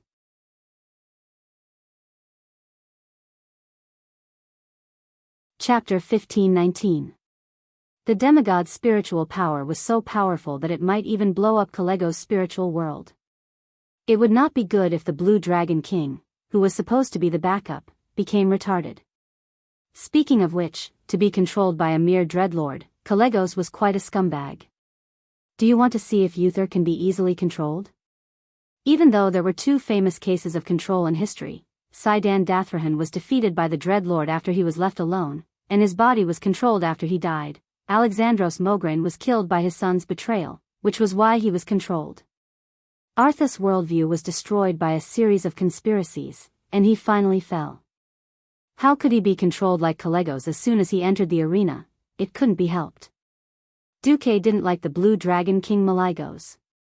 In case Malygos courted death like he did in history, he had to leave some seeds for the Blue Dragons. Sigh. Who told me to be a good person? Duke took out a small seed and handed it to Madagosa. In order to prevent Calegos from becoming an idiot due to the damage to his mind, if you see anything wrong with the collapse of the Dreadlord's mind, just throw the seed in. This will at least ensure that Calegos won't become an idiot. The big sister Blue Dragon accepted it solemnly. Thank you for your generosity, Lord Marcus. No one had ever dared to have high hopes for the Burning Legion's captives. Demons had plenty of ways to torture their captives. But a little more hope was always good. After all, their king had already told Calegos to go shit.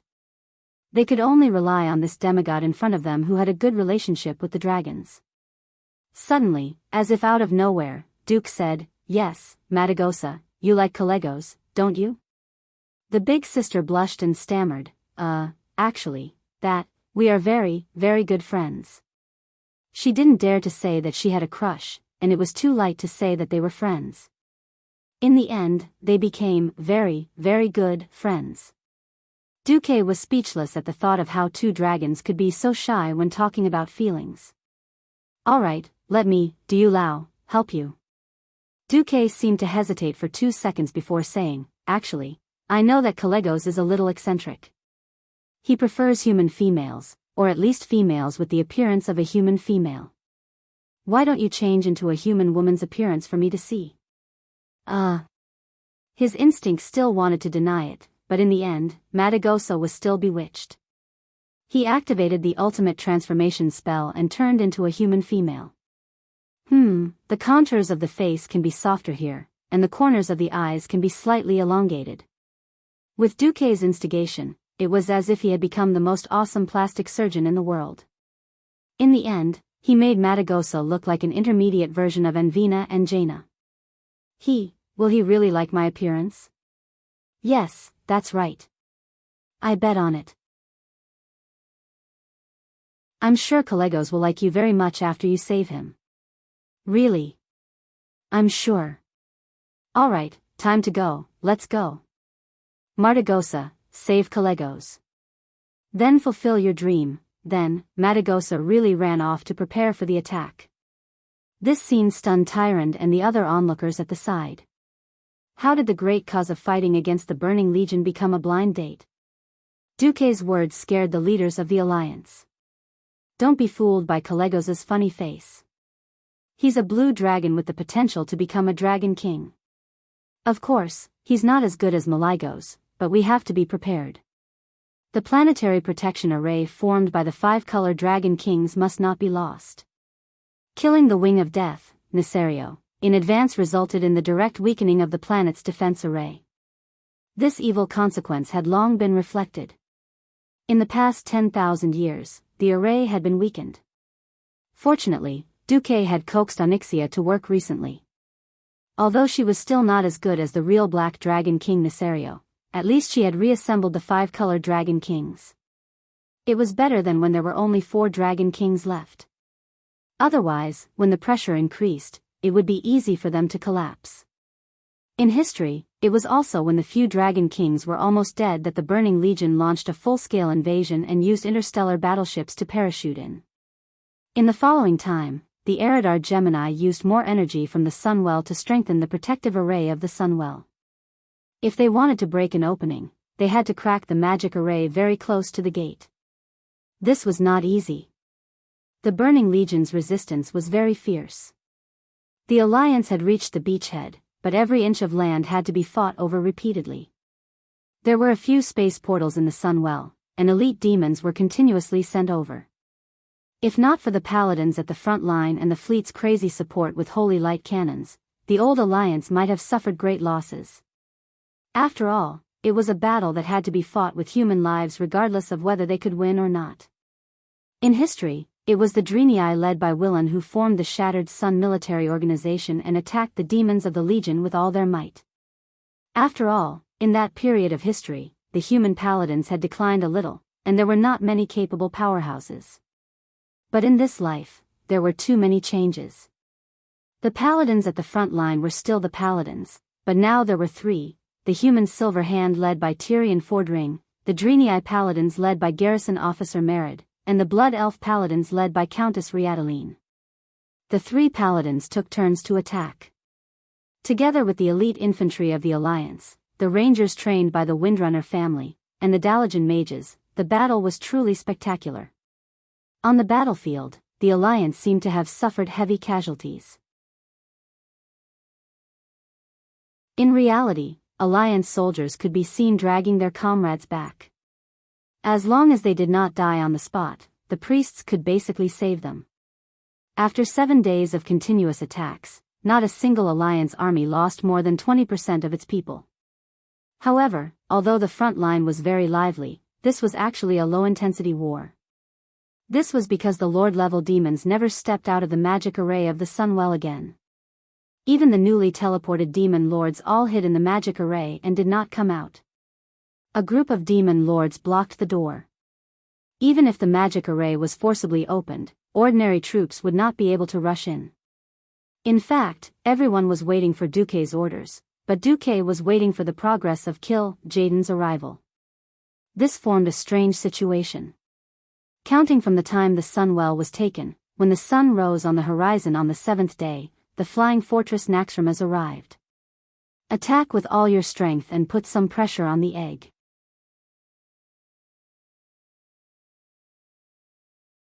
Chapter 1520. The principle of the magic protection circle was more like a kind of energy counteracting. As the largest energy overflow point of planet Azeroth, it was extremely difficult for normal magic to break through the magic defense of the Sunwell Highland. Duque could do it, but unfortunately the investment was not proportional to the results. It was too much of a waste for him to use the magic net's energy to fight the overflow of energy from the entire planet. He had a simpler and less troublesome way. And that was Naxxramas. Why did Fatibu capture the Eridar Gemini to use as an anti-air cannon? It was because it was not worth it to use energy to counteract mass and explosion. The magic of the Sunwell Highland did not just supply the shield. Most of the energy flowed into the summoning circle on the side of the Sunwell. Seeing Naxxramas arrive, Fatibu was also dumbfounded. The Eridar Gemini shrugged, indicating that they could not handle a Titan relic of this size. Fatibu did not say anything else. Follow the plan. Defend the main road. Almost from the moment the demons of the Sunwell saw Naxxramas enter their field of vision, Duque clearly felt that the evil energy overflowing from the Sunwell had become stronger. Others might only have a simple feeling that the summoning ritual might have been accelerated. But how much was added was just a feeling. On Duque's retina, there was a clear linear chart, and the energy storage of the Sunwell was decreasing. In addition, the system elf had been analyzing the magic circle pattern sent back by the Gemini 24 hours a day, judging its function and endurance limit, and had basically come to a conclusion. Duque's lips curled into a mysterious smile. All right, ladies and gentlemen, it's time to attack. But I have a small request. First, you must advance step by step, very cautiously, and spend an hour on the road to reach Calegos. Then, it will take 30 minutes to save Calegos. This way, you will be able to conserve your strength to deal with the next burst of speed. If the person who said this was not Duque, the leaders would have probably gone up and slapped him a few times. If possible, of course, everyone wanted to smoothly deal with the demons of the Burning Legion. Battles were always full of surprises. No one could guarantee that the other party did not have any trump cards. But Duque had quantified the unpredictable battle. He opened his palm, and a 3D image of the Sunwell Highland appeared in front of everyone. From the outer garden, to the long and narrow corridor, to the place where the leaders fought, every enemy's appearance, ability effects, range, and even vitality were accurately marked out. As for the so-called vitality assessment, everyone was only skeptical about it. But seeing that the spy's intelligence was so reliable, everyone could only lament in their hearts. If they had successfully tricked Kill Jaden this time, then the egg would not have lost unjustly. Everyone received the order and gathered most of the Alliance experts to enter. Apart from Duque and his direct subordinates, Vashti, Aurelia and Sasha, who were still pregnant, were unable to participate. The rest were all present. There was nothing much to say about the process of beating up Calegos. The current Calegos was at the level of an adult dragon, not even an ancient dragon.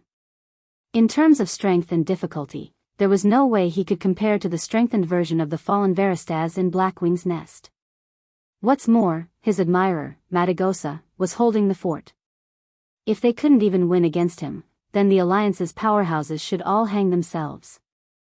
Who am I? Where am I? What did I do? Calegos, who had finally regained his senses, was still confused. In order to reduce the consumption of his body, he had turned into a blue-haired young man. Fortunately, there was a familiar dragon like Matagosa beside him, so Calegos quickly calmed down. Matagosa, you changed your appearance? For some reason, Calegos looked at Matagosa, who had transformed into a human, and suddenly felt that she was very pleasing to the eye. Can I touch you? Looking at Calegos's outstretched hand, Matagosa could not help but be overjoyed. Yes, if you want to touch, she had thrown in what Duque had given her a long time ago. Although she felt that she was in danger of riding a dragon, she quickly relaxed. The relationship between dragons was a little simple and crude. If they liked each other, they would communicate when they were in heat. After that, the male dragon would scram to wherever he wanted to go. The crude male dragons were not in the mood to raise their offspring. Taking care of the children was the female dragon's job. Once the young dragons passed the youngest fledgling stage and grew into young dragons, they would have to scram. After all, with the dragon slumber temple backing them, there were really not many people in this world who dared to bully young dragons. To put it bluntly, young dragons were very powerful. 99% of the time, young dragons were already very lucky not to bully other intelligent races. The Alliance's performance was so strong that the demons in the Sunwell were a little flustered. One had to know that Kill Jaden's original order was to hold on for another 8 hours. It had only been 1.5 hours, and the first guardian, Calegos, had been defeated. Fatibu asked softly, Lord Kill Jaden, should we use a portion of the Sunwell's energy to teleport a few high-level Void Lords over first? A cold snort came from the other side of the portal. Humph. Useless guy. I knew you guys were unreliable. It's fine. Duke Marcus is scheming against me, and I'm also scheming against him. He thinks he can stop me when I'm halfway over. Does he really think he can predict Eridar's most exquisite teleportation spell? When he comes over, I'll already be in my complete form. Go.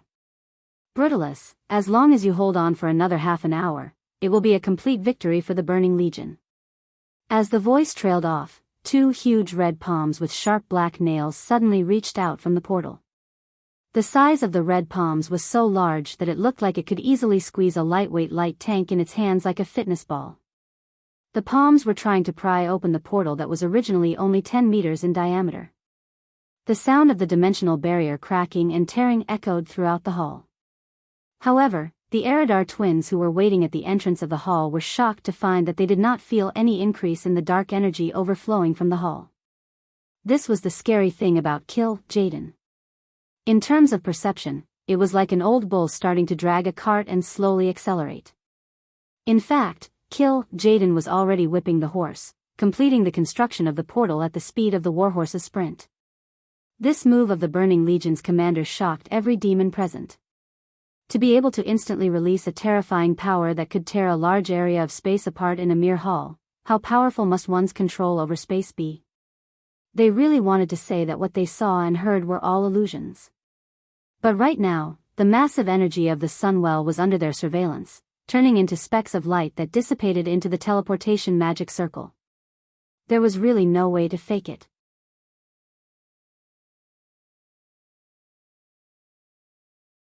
Chapter 1521. Just Jaden's ability to overturn rivers and seas and shatter space was enough to make the Eridar twins unable to resist. For a moment, they saw each other's shock and hesitation. Their previous decision to rely on Duque now seemed a little wrong. The desperate situation they were in the Burning Legion made betrayal seem like an inevitable thing. However, if the result of betrayal was absolute destruction, then the greedy twins would rather continue to be the lowliest maggots in the Legion than have the slightest thought of betrayal. Unfortunately, it was too late. Jaden was terrifying, and Duke Marcus was no saint. If they retreated at the last moment, Duque would never let them go. It was Duque who forced them to betray him. Once they betrayed their boss, even if Azeroth was destroyed, Duque would drag them down with him. Moreover, demons did not accept betrayal. If betrayal could be easily forgiven, then there would be more betrayers swarming out. So Jaden would never let them off just because they confessed. After Zol's betrayal, Jaden was very sensitive to the word betrayal. Even when he mentioned Zol, his demeanor was full of madness. In any case, there was no turning back. The twins bowed their heads deeply, trembling to show their awe of Jaden's boundless power. This was how they should behave after being deprived of their status as feudal lords. What should be done had been done. The rest was up to their new boss, Duque. In the empty command post, Duque received the latest news. It was not from the twins, but from his early arrangements. As a transmigrator, he knew that sooner or later the Sunwell would be messed up by the egg, so of course, he had a backup plan. The Elven Queen was his own harem, so it was normal to add something in the name of renovation. It was the simplest passive detection, a dark energy crystal that would react differently according to the concentration of dark energy. From the inside to the outside, Duque had personally controlled the mirror image avatar to set up 30 circuits. Almost as soon as Jaden exerted his power, Duque received it and sent the order to the front line on the spot. Jaden was well prepared. He knew that Duque was scheming against him. At first, his progress was slow and he didn't even show up. When he saw that it was about time, he suddenly exerted his strength. If not for these arrangements, Duque would really have been deceived by him. What surprised Duque was that 2 minutes later, he received an urgent message from Gemini. Furthermore, it was specifically stated that it had happened 2 minutes ago, so there was at most 28 minutes left. Duque grinned. It seems that the demon sisters are going all out. Since you have truly acknowledged me as your master, I will not disappoint you. If the alliance didn't succeed, they would also die along with it. They didn't care if they would be discovered or not. Gemini almost risked her life to send a message. Just as the hero group was about to reach Fatty-Boo, they received a messenger from Duque.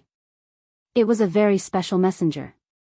When the messenger used his strong arms to lift his cloak, Imriel was dumbfounded.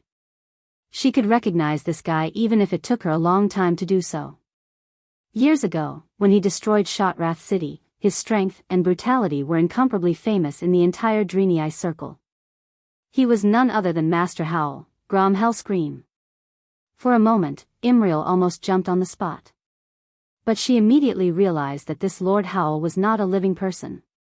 His explosive muscle lines were clearly visible, and the details of the beard and tooth ornaments on his face were meticulously detailed. Imriel could even feel the surging blood vessels under his green skin, as well as the heat coming out of his thick nostrils. But he was definitely not a living beast man.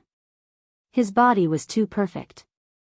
There was not a trace of sweat or dirt on him, and his overly pure arcane energy waves told others that he was an elemental creature. You really came. The one who spoke was Tyrion Fordring. He was a powerhouse of the Alliance who fought on the front lines since World War II.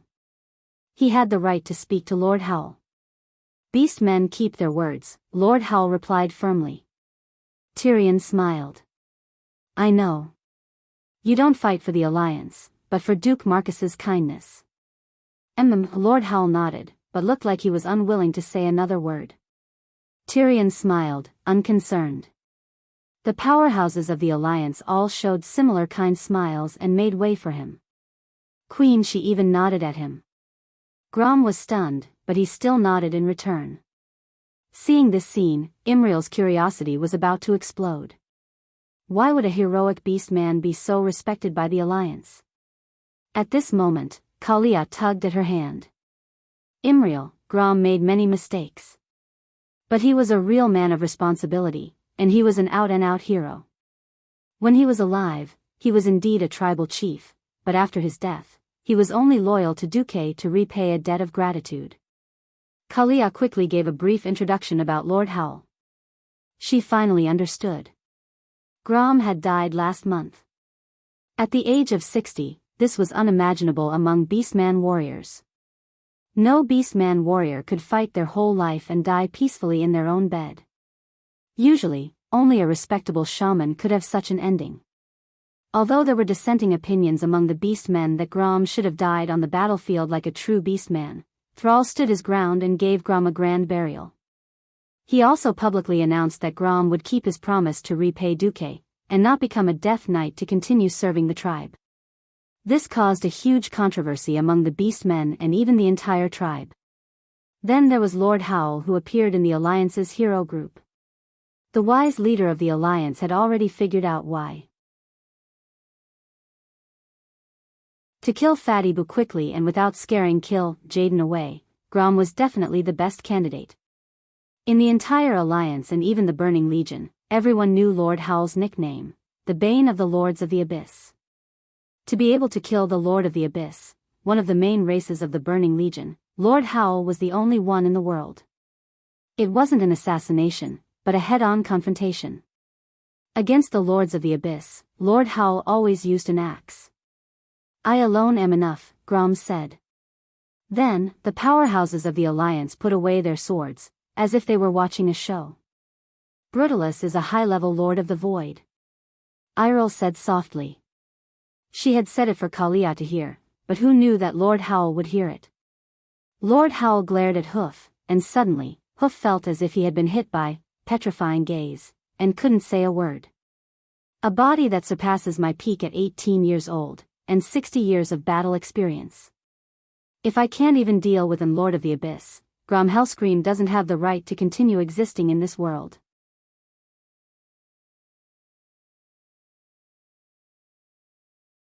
Chapter 1522. Lord Roar was full of himself. To be honest, this was the complete opposite of the humility of the Alliance's mainstream chivalry. Chivalry emphasized humility, while Orc warriors sought to be flamboyant. If they hadn't known each other for more than 20 years, someone might have really talked back to Lord Roar. However, they had worked together in Molten Core, Black Wing's Nest, and Mount Hyjal. The tacit understanding between them made the Alliance powerhouses smile at each other. Duque told me to finish that guy in 10 minutes. Excluding the small talk just now, there are only 5 minutes left. Although Grom said this, no one saw the urgency on his face. This was a powerhouse, a top-notch powerhouse with absolute confidence in his martial arts and combat ability. If he had had such an opportunity when he was alive, he might have been able to break through the boundaries of the divine realm and enter the demigod realm. Now, this path wasn't blocked. However, he didn't have the unparalleled skill, so Duque definitely couldn't let him advance to the demigod realm first. After leaving the palace where they defeated Calegos, they walked through a roof corridor that wasn't too long. It was about the height of 3 stories, and they would arrive at a huge gap. The huge Brutalus was already waiting in the vast empty space in front of them. According to the original plan, everyone had to jump down from the gap in the palace to fight Fatty Boo, insignificant mortals. You've dawdled for so long, and you're finally willing to die? The Lord of the Abyss was like a small mountain. No matter when he looked at it, it was always so oppressive. However, Lord Roar didn't care. So what if you have a lower body like a dragon? So what if you have a mouth full of fangs? Can you still scare me after your arms are modified? Master Howl single-handedly held his world-famous killing weapon, the battle axe Bloodhowl. The battle axe, which resembled a curved nose, seemed to be humming because its owner had surpassed his own limits. The crimson glow on the blade of the battle axe continued to shine. Looking at Fatty Boo, who was arrogantly mocking the Alliance's hero group, Lord Roar grinned. Idiot, after I chop your head off, I'll let you talk all you want. Grom slowly changed his posture. It was very close to the position of squatting in the toilet, but his upper body was straight, which made him look weird. Although it looked a little funny, no one in the Alliance underestimated this posture. At this moment, Grom moved. In front of the vigilant Fatty Boo, Grom shot out like a spring that had been pulled to its limit. Using the height of a 3-story building, Grom jumped a height that mortals couldn't even reach in pole vaulting. Grom, who was no longer a mortal, jumped 10 stories in one go. When he reached the height limit of his high jump, his whole body tilted downwards and his feet up. With a fierce stare, the arcane energy that appeared in the void became his stepping stone. Immediately, his whole body shot towards Fatty Boo like a cannonball. Even the experienced and knowledgeable Fatty Boo was falling at an incredible speed. It was as if a star had fallen from the sky. The Lords of the Abyss were born with huge and bloated bodies, and it was destined that they would never be able to dodge. No matter what kind of attack it was, he had to take it head-on. Ha! Brutalus raised his modified arms. His right arm, which was equipped with a double-edged sword, and his left arm, which was equipped with a serrated machete, formed an X shape, firmly blocking Grom's path of descent. Who knew that Lord Howl, who had become an arcane energy creature, had agility that he definitely didn't have when he was alive? In the blink of an eye, when Lord Howl landed in front of Fatty Boo's double-edged sword, he suddenly rolled forward 3 times, dangerously changing his path of descent, and went over from the top of the X shape. Faced with Grom's snake-like movements, the anxious Fatty Boo swung his arms upwards. He wanted to kill Grom in midair. When the powerful swings that cut through the air attacked Grom with unimaginable destructive power, Fatty Boo saw the orc hero's rugged face and smiled mockingly. Thunderstrike, although Grom had used a skill unique to warriors, Fatty Boo was still shocked to see Grom stretch out his legs to kick the double-edged sword. His legs, which looked extremely slender, had actually kicked the huge sword that was more than 10 times heavier.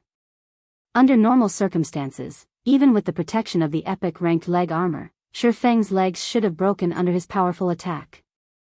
Even if he had miraculously blocked it, he would still have been sent flying by the powerful force. Fatty Boo's attack didn't break Grom's legs, but it didn't feel easy to send him flying either. Instead, it felt like a premeditated self-rebound. Sure enough, Grom suddenly used another warrior skill, Intercept, after he was sent flying for less than 2 meters. He turned into a flash of green light and rushed towards the defenseless Fatty Boo's chest at lightning speed. Half of Fatty Boo's vision was suddenly filled with the domineering Grom.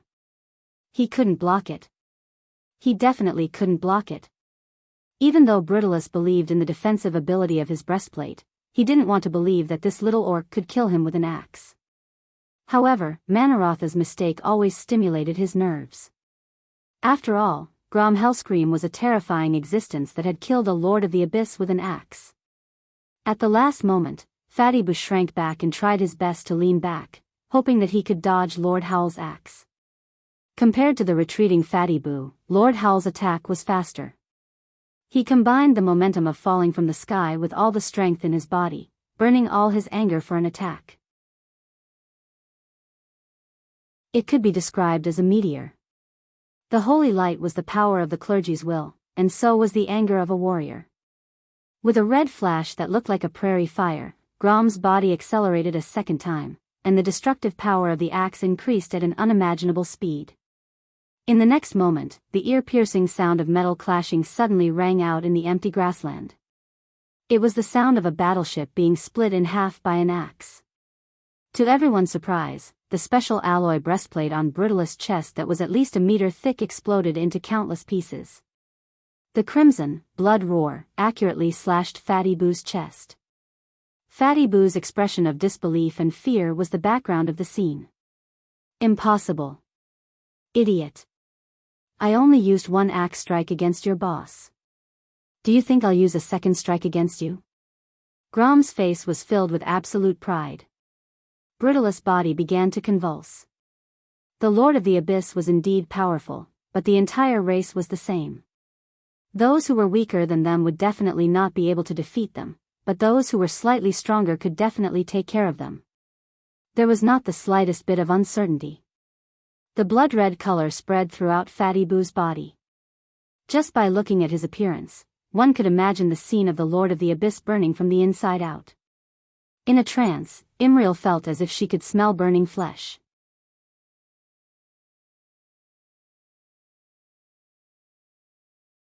Chapter 1523. Brutalist, who was as huge as a small mountain, let out a final scream. His bloated body, which was originally supported by 4 legs that were thicker than elephant legs, suddenly fell to the ground. Strangely, it didn't fall like most monsters. Perhaps because its lower body was too bloated, it actually looked like a roly-poly doll. Its 4 hooves were loosened, and its lower abdomen was on the ground. Its upper body was limp, and it tilted its head to the side. Oh, pulling out, Blood Howl. Lord Howl stood on Bupang's shoulder with one foot and stepped on the side of Bupang's face. He let out a howl that was full of orc characteristics. Barbaric, rough, and extremely morale-boosting. He was shouting for his new life, for himself to surpass the peak. Hero's age. How many times had he been ashamed of his weakness in the last battle? How many times had he endured the scorn and provocation of young orcs without being able to retaliate? Grom didn't want to admit that he was old, and he didn't want to announce that his passion as a warrior had cooled. Today, he finally found the feeling of charging into the battlefield and letting go of himself. Following his heart and not losing his friends was the life he wanted to live. The heroes of the Alliance were stunned at first. Then, led by Tyrion, many people began to applaud. Tyrion even felt a little envious of Grom. The decline brought by aging was becoming more and more obvious. He remembered when the 5 Silver Saints first appeared, they were all young people around 20 years old. In the blink of an eye, 25 years had passed, and Tyrion was almost 50 years old. Sometimes, he couldn't help but wonder if he should learn from the queens and Grom and follow Duque. After all, eternal life and eternal youth were temptations that mortals couldn't resist. However, Tyrion immediately chased this thought out of his mind. The path of the holy light didn't allow for any distracting thoughts. If there came a day when the world needed him to do this, he would do it. Otherwise, ashes to ashes, dust to dust. This was the path of the holy light. Grom really killed a high-tier Void Lord with one swing of his axe. This scene shocked Imrian. Even if he didn't want to admit it, he had to admit that when an orc hero like Grom was on his side, the feeling of killing an enemy was completely different. Is Grom Hellscream the strongest? Imriel muttered to himself. At some point, Queen Sylvanas walked to her side. You're just the best at single-target attacks, but you're good at dealing with meat shields like the Lord of the Abyss. It was rare for another leader to talk to him, so Imriel quickly asked, is there anything else? Don't be too envious of him. Everyone had their own characteristics.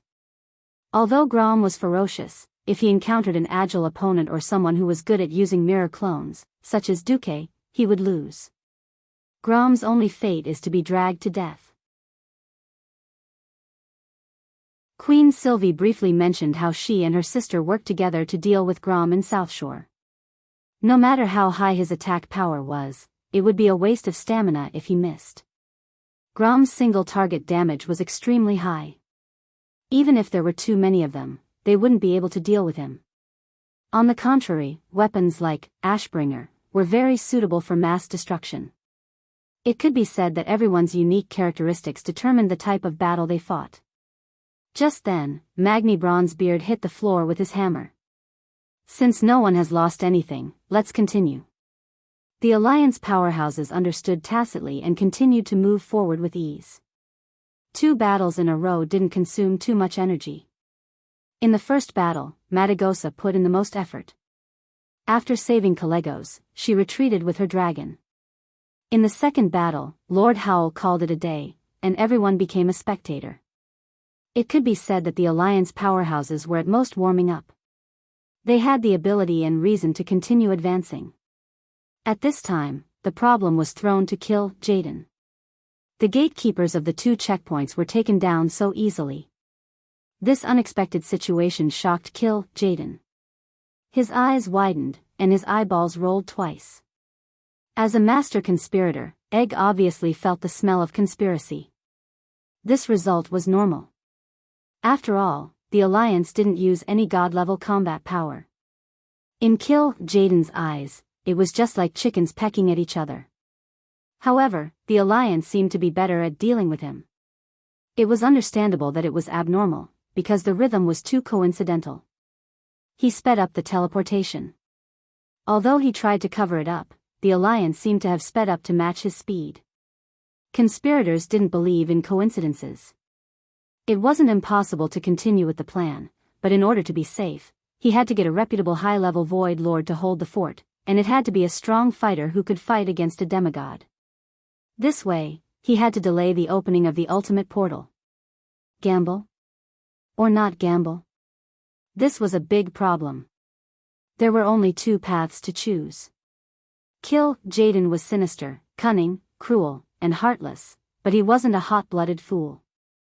In these 10 seconds, his brain calculated countless possibilities and ways to deal with it. What motivated him was his infinite confidence in himself and the absolute dignity of a powerhouse. I am Kill Jaden, the leader of the Burning Legion. I have never been defeated on countless battlefields. I have destroyed thousands of planets and made billions of living beings cry in despair. Sardra's and Archimonde's failure doesn't equal my failure. The Burning Legion has been shamed too much recently. There must be a top powerhouse who stands up and declares the Legion's terror and invincibility. Elun can't do it directly. All I have to deal with is a Duke Marcus and a few weak demigods. As long as I have 60% of my strength to enter this world, I will be absolutely invincible. Kill Jaden made up his mind. No matter what, he shouldn't shrink back into the distorted void with his tail between his legs. Sardra's failure was due to his carelessness. He had personally tried something as dangerous as soul possession. He really didn't know what to say about him. Archimonde was too reckless, and he finally bore the consequences under the suppression of the world. And he, Kill Jaden, was the wisest and most suitable person to lead the Burning Legion. At the very least, he should be above Archimonde. Now, the chance to prove himself had come. Kill Jaden gritted his teeth. He no longer used his hands to tear space apart. He began to stretch his head over. Only when his body truly entered this world could he better observe the flaws of this world and speed up the tearing of the space barrier.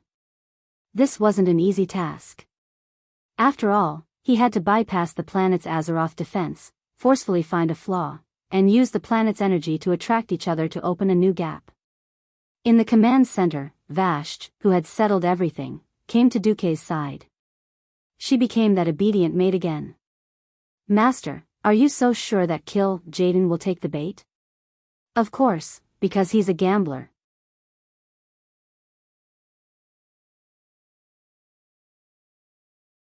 Chapter 1524. Regardless of how Kill Jaden was used to scheming and carrying out all kinds of sinister and cunning plans, he was actually similar to Duke in his bones. They both liked to win big with small. His small was to invest small. This way, once he succeeded, he would feel a greater sense of accomplishment in his heart. After all, after living for so long, it could be said that he had seen all kinds of storms. There were not many things that could arouse his interest. In fact, for a period of time, the reports from the Burning Legion subordinates were all the same, making him a little numb. No matter what civilization, what race, the powerful military power of the Burning Legion could directly flatten them. No one could stop hundreds of millions of demons. Now, they suddenly encountered a hedgehog that not only blocked the Legion's steps, but also stabbed them until their hands were covered in blood, causing 2 of the 3 powerhouses to be temporarily disabled. This did not make Kill Jaden feel ashamed or angry. Instead, it aroused his competitive spirit. So, unknowingly, Kill Jaden's gambling spirit became heavier. When Duke spoke with fervor and assurance, analyzing the details of Kill Jaden's mentality perfectly, a charming smile appeared on Vashti's face. Sure enough, this is why I waited for 10,000 years and swore to serve the Master of Eternal Life. Duke's face turned red. He was really afraid that he would not be able to control himself and have another maid who had nothing better to do. Cough cough, there was something important now.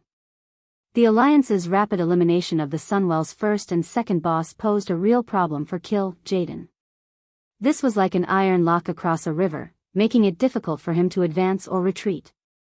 However, since Kill Jaden had decided to go all out, he naturally had to make a choice. Kill Jaden's voice came from the depths of the Sunwell's palace complex. Gemini. It's time to test you. The second portal is open. Lead all the low-level Void Lords and hold off the Alliance's powerhouses. As long as you can ensure that no enemies come to me in 20 minutes. You can immediately become high-level Void Lords again. The Eridar Gemini immediately shivered. Oh my god. This was a good thing that could not be encountered even once in 10,000 years. If it did not involve a top priority like the Azeroth portal, the probability of promotion in the Legion simply existed in theory. First, they had to be strong enough to meet the combat power requirements of the Lords. Then there were opportunities. To deal with unimportant planets, destroying 1,000,000 of them was no more than stepping on an ant in the eyes of the upper echelons. It was no big deal at all. Ever since the War of the Ancients, because they had chosen that damned Mark Dooku as a spy and the person in charge of opening the teleportation portal, they had been forced to the brink of death by Kill Jaden. They had to do all the dirty and tiring work, and now they had to become combatants, forced to go to the front lines as cannon fodder. If they could receive such praise and promise from their old boss before they completely betrayed Kill Jaden, they would probably be overjoyed. But there was no turning back now. Even if it was a dead end, he could only walk it to the end. Queen Sailoras suddenly waved her hand. Did you hear that? Lord Kill Jaden has appointed Aurelius and me as the commanders of the Sunwell. Elisa's continued, now, we must put enough pressure on the Alliance's experts, but we can't be too aggressive, lest we draw out the opponent's demigod. The eyeballs of the low-tier Void Lords almost popped out of their sockets. What was he supposed to do? Very soon, they understood that they were going to die one by one. And so, a funny scene appeared. For example, an Apocalypse Guard suddenly jumped out from a corner. I'm Triple X. Before he could finish, the Alliance's experts attacked. Grom roared, eat my axe. Apocalypse Guards were originally more agile than Abyss Lords, but they were facing the ferocious Alliance's hero squad. Queen Sylvie's arrow, which had increased in power, nailed the Lord in an instant. As a result, Lord Howl's destructive power was on full display. That guy was instantly killed. Another Lord, turned to ashes, Theon raised, Ashbringer, which was as heavy as a door, and slashed down. Another, Burn, Magni, who was in his god's descent state, swung the Balrog hammer. When the peak experts of the Alliance unleashed their strongest destructive power without any regard for their stamina and energy, the low-stage Void Dukes weren't enough at all. Every time they appeared, they would kill one in a second. In the end, no Void Lords were willing to obey orders. They all suggested, we won't be able to stall for time like this. In fact, they were unwilling to die. After all, sacrificing oneself for the army was one thing, and sacrificing oneself for no reason was another. After all, even if they could be resurrected after death, their souls would still be weakened, and their strength would drop. All right then. You will form the final line of defense with us sisters. The Gemini could only give the order. Of course, they could use Kill Jaden's name to force these Void Lords to die, but that would be too obvious.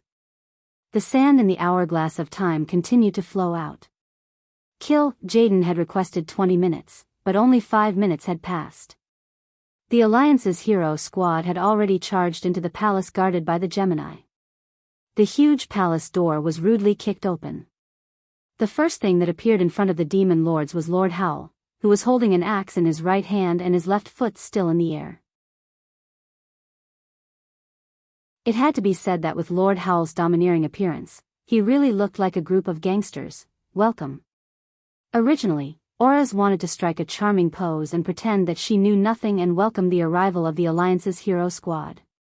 Suddenly, be it the Eridar Gemini or the Demon Lords, they were all stunned. Just a moment ago, the news that came from outside was that a group of mortals from the Alliance had arrived. However, when the palace door was opened, what the demons saw was a powerful lineup that they had never seen before. The palace door was already very tall as a 3-story building. However, 2 giants that were as tall as the palace door strode in and guarded the 2 sides of the door.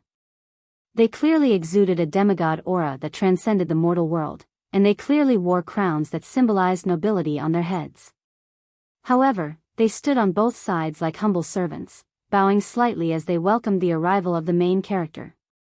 Similarly, there was a red-haired elf woman with a stronger demigod aura, but she wore a black and white lace-made uniform and followed closely behind the main character. What kind of existence could make 2 demigods of noble birth willingly become door guards? What kind of powerful person would make a demigod be a maid? There was only one answer: Azeroth Weave demigod Duke Marcus. No one in the army expected that the Alliance had already sent in their strongest forces without any warning. Without even greeting them, Duque raised his chin slightly and showed a contemptuous expression. Clear away all this trash.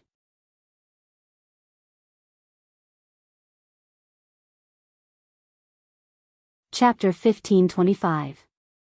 How dare you? A mere native demigod dares to. Arg.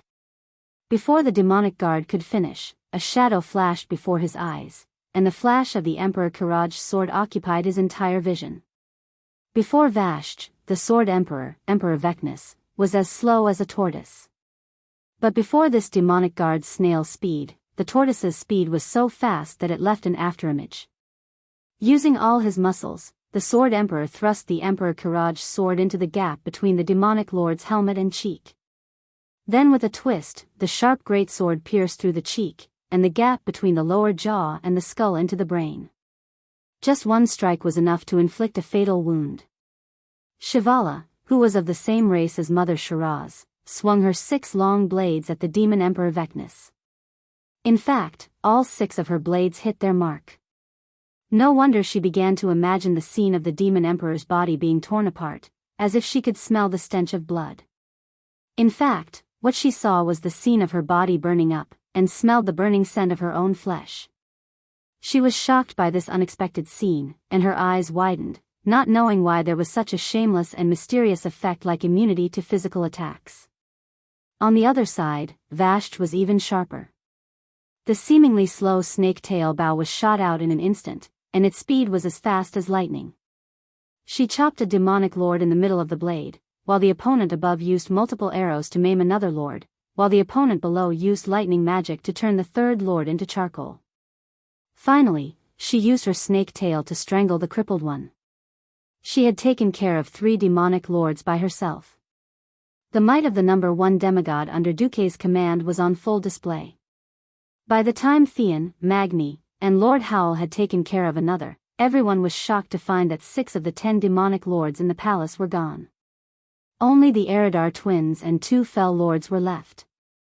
The 2 Darksiders broke out in cold sweat. They had just agreed to cooperate with Gemini's operation, but who knew that when the other party smashed open the door, barged in, and started wantonly, Gemini did not move at all. What was going on? What was going on? They did not know what had happened. Only the Eridar twins knew that Duque had laid his cards on the table. Duque looked at them with a smile. There was only one meaning in his words: he wanted them to hand over their proof of allegiance. Betraying Kil'jaeden was not enough. They were even asked to publicly break off their relationship with the army. "Master, you're really..." Auras said with a reproachful look. "How could we not do our best to carry out Master's orders?" Queen Salola's was extremely charming. The two demon lords beside them instinctively felt that something was wrong. Their reactions were not slow. Just as they turned around to face Gemini, they were already hit. "Ah, how dare you betray the army!" One of them was bathed in flames while the other was swallowed by a swamp of darkness. The natural difference in power and level made them defenseless in front of the two powerful demons, the Eridar twins. What's more, Gemini had descended with her true body. How could she be compared to them, who had invested less than half of their souls and relied solely on their bodies? Just before they died, they let out mournful cries. At this moment, Vashti dragged her snake tail and pulled the remaining demon lord in front of her. Vashti smiled like a flower. "Hey! Did you see it clearly?" That guy hurriedly nodded. "If you saw it clearly, then tell everything that happened here to your master, Kil'jaeden. Now scram." After saying that, Vashti swung her snake tail. The huge demon lord rolled in the air at least 7 or 8 times before falling onto the ground in an extremely sorry state. When he got up, he did not dare to look at those pairs of mocking eyes. Like a stray dog that had fled with its tail between its legs, it ran towards the depths of the sunwell in fear. On the other side, the Eridar twins slightly tidied up their originally very clean armor. They came in front of Duque and knelt down on both knees. "Great Master, Duke Marcus, your most loyal slave, Eridar twins, Auras. Salolas. Greetings, Master." Accompanied by a clear voice, the twins knelt down in unison. This scene made the leaders of the Alliance feel endless emotions in their hearts. Not long ago, the Burning Legion wantonly invaded Azeroth. From the first time the Dark Gate sent beastmen to invade, to the third battle of the Dark Gate, the Burning Legion's Zul Scourge army, to the arrival of the Archerons, and then to the Outland to cause trouble. Every time, it was not the Legion that acted recklessly, high and mighty, appearing in front of the intelligent races of Azeroth with the expression of crushing ants. Now, it was completely the opposite.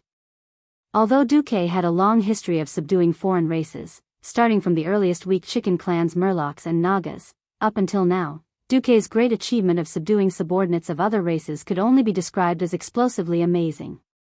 First, he once subdued the Windrunner family, including the current queen of Sin Dorii, Sylvanas. Then, he subdued the entire Karaji insect people empire, which was led by 2 demigods and the twin emperors. Then, he subdued the Naga tribe, which was led by the demigod Vashti, who dominated the central region of the Outland and caused the Alliance to be unable to advance. And now, he actually stepped on the face of the Burning Legion's commander, Kil'jaeden, and snatched over the 2 female adjutants that originally belonged to Kil'jaeden. No one knew how Duque did it. Other than admiration, everyone could only look up to him. The one who was most shaken was, of course, Imriel.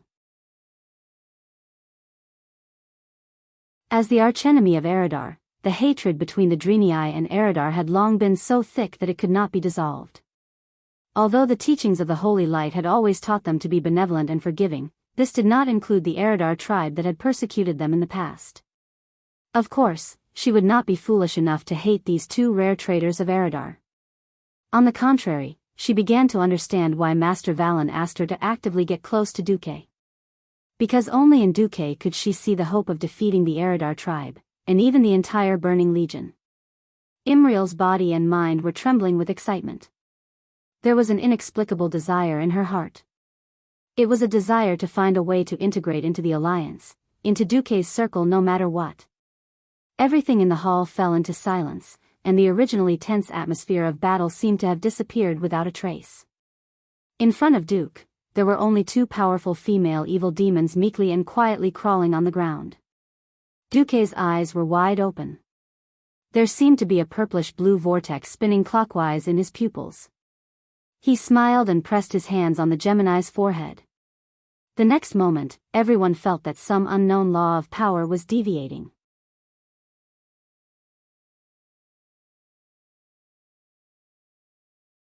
Chapter 1526. The evil aura left Gemini in fear. It was as if a new power was rising from the magic net and descending. Its powerful energy was forcefully pouring into Gemini's delicate body, dominating everything, taking over everything. Gemini was indeed Gemini. Even the sound and rhythm of their screams were the same. Everyone saw a lot of black fluid that looked like beads of sweat appearing on the graceful curves of Sailoras and Aura's bodies. Not only that, faint wails of the undead squeezed out from their pores. Over the millennia, they had died in the hands of the Gemini twins, leaving behind soul fragments in their bodies. These soul echoes were filled with sorrow and resentment. Just listening to them for a while was enough to make one's hair stand on end. What shocked everyone even more was the next scene. Large and small blue magic arrays appeared on Gemini's joints, wrists, elbows, shoulders, ankles, knees, and cervical vertebrae. The mysterious runes on these magic arrays flowed in an incomprehensible manner as if they were chaotic and irregular. The light produced by the magic arrays made Gemini's entire body bend backwards. Theoretically, it was painful, but their faces were flushed with pain and excitement. Thean was the first to notice. At first, he thought it was an illusion, but as the magic runes flowed more and more intensely, not only him, but everyone else also saw that on the Gemini's chest, there was a flying claw connected to a pitch-black soul chain. The 5 sharp hooks on the flying claw emitted a demonic black light, and they were deeply hooked onto Gemini's heart. This discovery made Gemini's face turn green. What is this? Why didn't I know there was such a thing? The next second, when they saw Duque's confident smile, they inexplicably felt at ease. Mysterious and evil things were most terrifying when they didn't know what was going on and knelt down inexplicably. After knowing it, it was usually the same thing. As expected, Duque's voice traveled into Gemini's ears. You should be glad that Jaden is busy opening the portal and doesn't have the time to deal with you too. This saved me a lot of effort. Duque's index fingers trembled slightly, and Gemini suddenly heard a sound that sounded like a piano being played from a low note to a high note. Ding ding ding, as the pitch grew louder, the soul chains began to crumble bit by bit.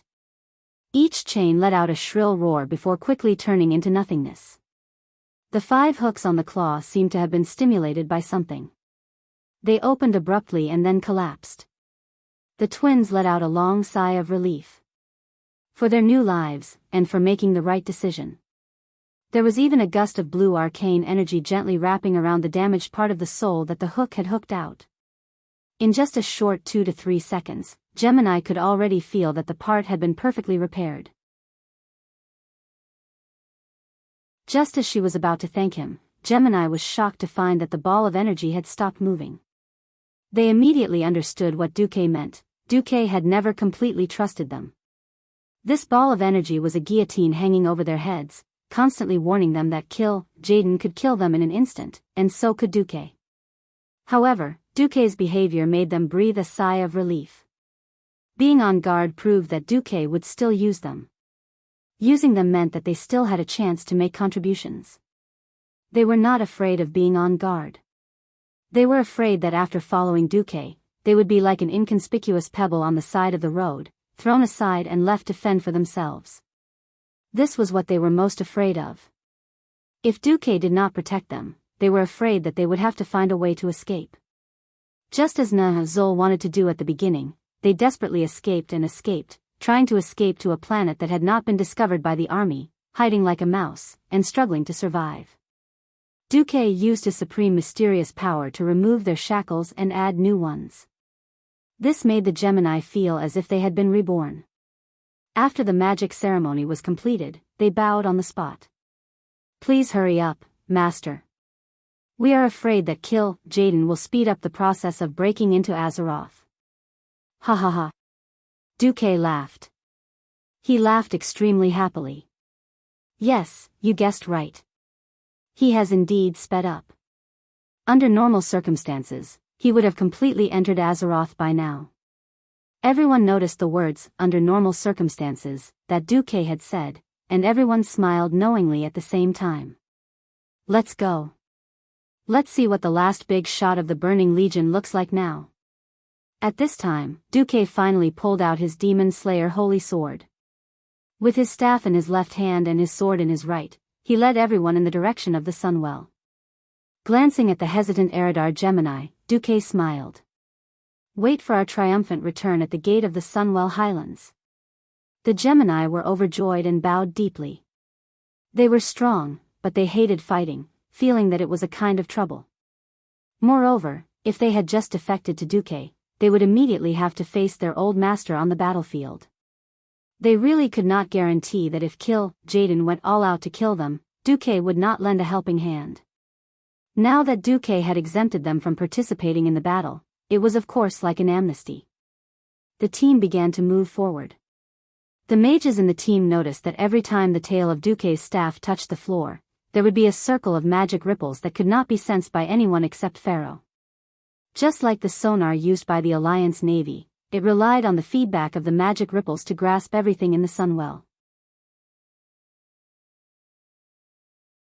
After everyone passed through gorgeous corridors and majestic palaces that were already empty of enemies, they finally reached the tallest and largest palace on the edge of the Sunwell. The palace gate opened, and Jaden's angry voice came from inside. The terrifying sound wave was so loud that at the same time as the sound came out, it raised a cloud of dust, like a shock wave jumping out of the gate. Duque, Marcus, after slightly blocking the dust in front of them, not only Duque, but every member of the team laughed. Why? Because they all saw Jaden, who only had half of his body stuck at the portal gate, not going up nor down. Pfft! At this moment, Queen Sylvanas was completely relieved. Before arriving here, she had almost always kept a straight face. What if Jaden did not fall for it? What if most of Jaden's body had already entered Azeroth? Layers of melancholy had always been entangled in her heart like a nightmare. At this moment, of course, the clouds had dispersed and the sun had risen. As the host, Queen Sylvanas laughed, and the group of unscrupulous fellows in the Alliance naturally followed suit. For a moment, these mortal experts who were looked down upon by Jaden burst into laughter.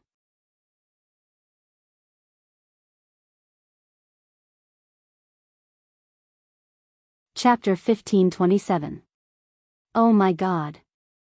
I thought my waist was already thick enough. I didn't expect there to be someone even thicker. Magni first patted his bucket-like waist and complained. Hey, did this Burning Legion commander crawl out of the sewers and get stuck because he miscalculated his waist? Jaina spat out her venomous tongue mercilessly. Jaden. You better lose some weight. It was rare for Queen Sylvie to be so free, so she also joined in to ridicule the eggs. You should pass your butt over first, then I can stomp it hard on your butt. Magni loyally fulfilled his role as the main tank to taunt. Hey! Are you sure you can reach his butt? Muradin retorted. Brother, you're dirty. With one of the Alliance leaders taking the lead, the others of course would not let go of this opportunity to humiliate their mortal enemy. Instantly, they started chattering. Only Imriel was stunned. She finally saw the ultimate demon king who had persecuted and hunted the Draenei for 25,000 years. In fact, Jaden's horrifying appearance was exactly the same as the one described by Professor Willan and the three-dimensional model stored in the Draenei archives. His body was as huge as a hill. Even though he only had half of his body, his huge body occupied more than half of the 100-meter diameter area in the middle of the hall. The only area left for mortals and Azeroth demigods to fight was a circular area less than 30 meters away from the pillars beside the hall. Jaden's bright red skin was emitting magma-like heat all the time. Just a gentle flap of his pimpled bat wings could make a mortal feel a heat wave that was unbearable to mortals. His claws were huge. Just by looking at the size, it seemed like he could grab a medium-sized tank with one hand and use those sharp claws to crush everyone and everything inside. On his burly red shoulders were two extremely barbaric-style pauldrons. Four huge curved horns pointed towards the sky. At the top of the pauldrons, there was something that looked like a brazier, burning with eternal flames. It was so hot that it was suffocating. The two iron chains on the pauldrons formed an X shape, tied to a belt with a huge skull at the bottom. Together with the other skull decorations on his body, he looked evil and terrifying. Amidst the scorching heat wave, there were faint wails of the dead. The souls of the creatures of various races that he had killed still could not rest in peace in this purgatory. If, without the strange golden halo that was stuck at Kill Jaden's waist, the experts of the Alliance would probably be in awe when they saw his upper body, as if they were facing a great enemy.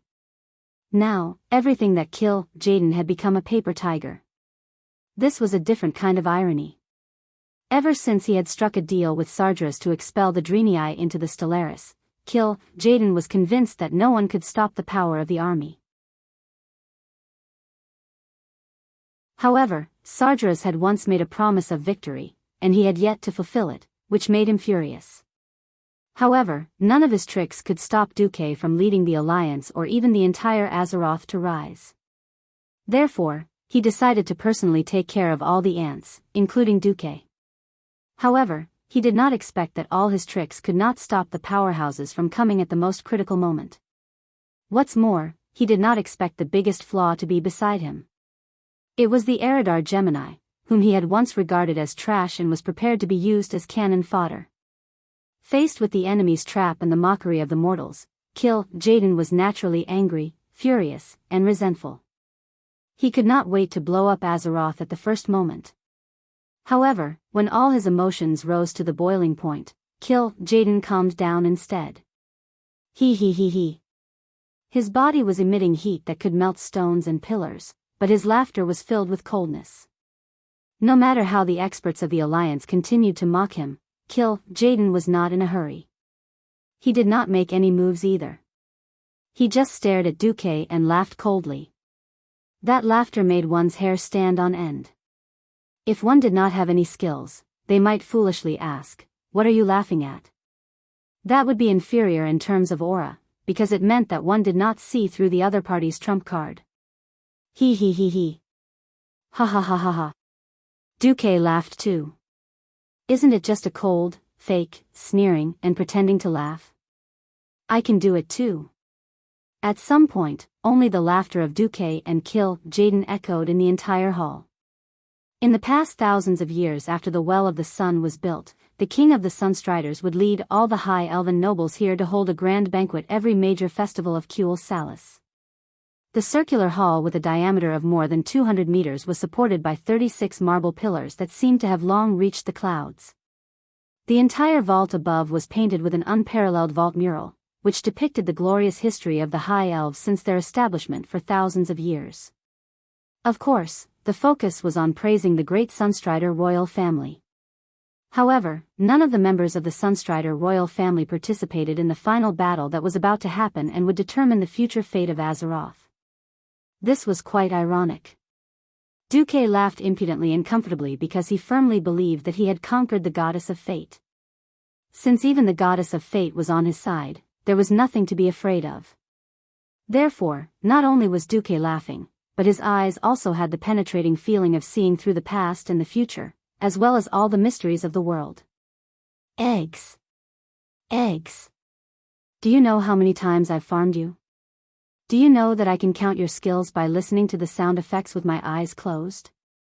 Do you know that later, even the gold group of the barbarians could farm you until your pants fell off? Don't let me be too disappointed, or you'll die. It was clearly Kill Jaden who laughed first, but anyone could tell that Egg's laughter was becoming more and more fake and less confident. Finally, Kill Jaden was the first to stop laughing. Duke Marcus, I admit that I underestimated you. Not just me, but the entire army underestimated you. You may have made a great name for yourself in this world, but today will be the end of your legend. Everything will end. With that, Kill Jaden slowly raised his hands, and his claws, palms facing the sky, shook lightly as if he was playing a piano. Suddenly, a portal opened in all four directions of Kill Jaden at the same time. Huh. Duque raised his chin slightly. He had already smelled that the gears of history had begun to shift. The size of these portals was much larger than the ones in history. Indeed, in the next moment, the Eridar warlocks that were supposed to be teleported out were the Lords of the Abyss. Accompanied by footsteps that were even more shocking than the galloping of horses, these terrifying monsters that were supposed to be the vanguard of the army brandished their huge blades and charged towards the alliance of heroes. "Let us handle them." Magni was the first to take the lead.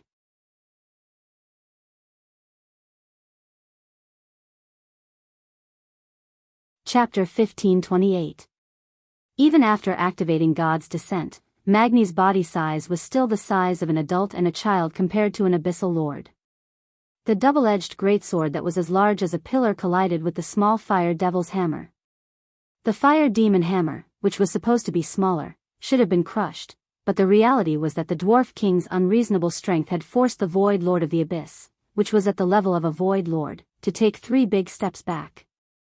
Immediately after that, Master Howl unreasonably leaped high into the air. With a swing of his axe, he instantly killed the Lord of the Abyss, who had used up his old strength and had yet to recover his strength. There was another abyssal lord that was being held off by Muradin Bronzebeard. On the other side, Theon was fighting an abyssal lord with Ashbringer, while the human heroes led by Varian were attacking the other 2 lords. Initially, the Alliance heroes seemed to have the upper hand, but after the second batch of Lord Demons came through the Void Portal, their combat power suddenly became a little tight. The Kiraj twin emperors were the first to look bad. Of course, they knew that most of these Alliance heroes were the leaders of various countries. If any one of them died, Duque would probably be furious. However, in the Battle of the New Quicksand, even the middle-level leaders of the Kiraj Empire had knelt down, so they could only come out to fight. The Sword Emperor waved his sword without hesitation, and the Demon Emperor continuously cast magic to support him. "Kill," Jaden sneered. Suddenly, the 4 portals opened to 8. The guys that came out were still not too strong, only beginner Void Lords, but there were too many of them. There were now more than 10 Void Lords on the scene at the same time. "Didn't you steal the control of the Sun Well and use spatial magic to block me? Continue." "Kill," Jaden looked at Duque casually. Duque and "Kill," Jaden looked at each other and sneered. "Do you think I have to do it myself if you send some trash?" Although he said that, countless spatial spells and 3-dimensional geometric figures poured down from above on his retina. That's right, Duque had indeed blocked "Kill," Jaden's waste using the secret plan that he had set up in the Sun Well. However, "Kill," Jaden was not the kind of trash who would sit back and wait for death. As he spoke, he was also thinking of ways to continue to expand the spatial rift. Even if he couldn't expand the portal that was stuck, he could expand other rifts to allow more demon lords to enter Azeroth and force Duque to let go. At this time, Vashj was ready to go on stage. Suddenly, Duque gently waved his hand and stopped her. Duque snapped his fingers. Bang! Bang! Bang! Suddenly, the 36 huge marble pillars exploded at the same time. The roof of the huge palace, which covered a diameter of 200 meters, suddenly split open like a chrysanthemum in full bloom. Pieces of the triangular roof of the palace slid out and fell outside with a loud rumbling sound. When the magnificent ceiling of the palace was dismantled along with the rather historical mural, a pitch-black and deep sky was revealed. Unknowingly, it was already night. Stars twinkled in the sky. In the next moment, "Kill," Jaden's face turned a little green. Beside Duque, Tyron stood gracefully and slowly raised her fair arms that had a light purple tint to them like jade. Starfall. A meteor shower fell from the night sky. The meteorite fragments that fell from the void battlefield immediately affected the small battlefield in the Sun Well. Even "Kill," Jaden could not help but raise his huge head to look at these uninvited guests who had suddenly barged into the sky. The fragments of the stars first flashed in the void, like the lights of civilization in the night. Every time the silver light flashed, a fragment of the stars would seem to jump through space, crossing space from the far end of the universe to the sky above the Sun Well. A vast expanse of specks of light appeared in the sky. Each speck of light represented a terrifying power that could destroy the heavens and the earth. The battlefield in the Sunwell Palace was silent for a moment. Countless rays of silver light extended from the flashes in the air. These dazzling lights pulled out rays that were thicker than pillars and smashed towards the Void Lords one by one. Regardless of whether they were the Abyss Lords with their huge bodies and powerful defense, the mysterious and cunning Shivala, or the famous Dreadlord, none of them could dodge these terrifying attacks that surpassed the realm of gods. The light of the starfall engulfed every demon lord present, but did not touch any mortal heroes. The result was immediately revealed.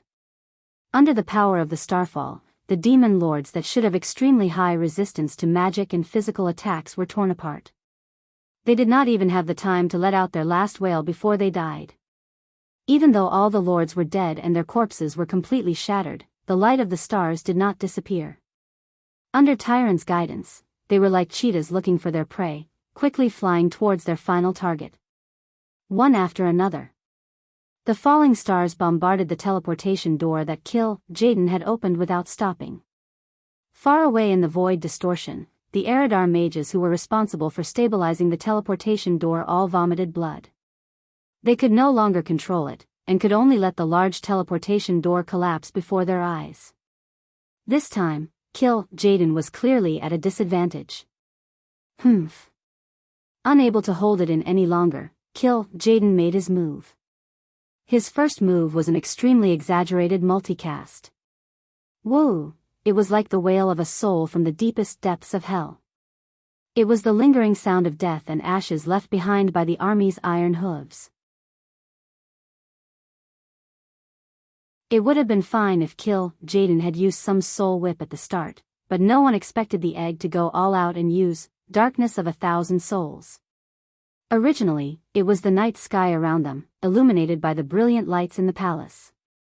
Now, everyone felt that the entire world had suddenly turned dark.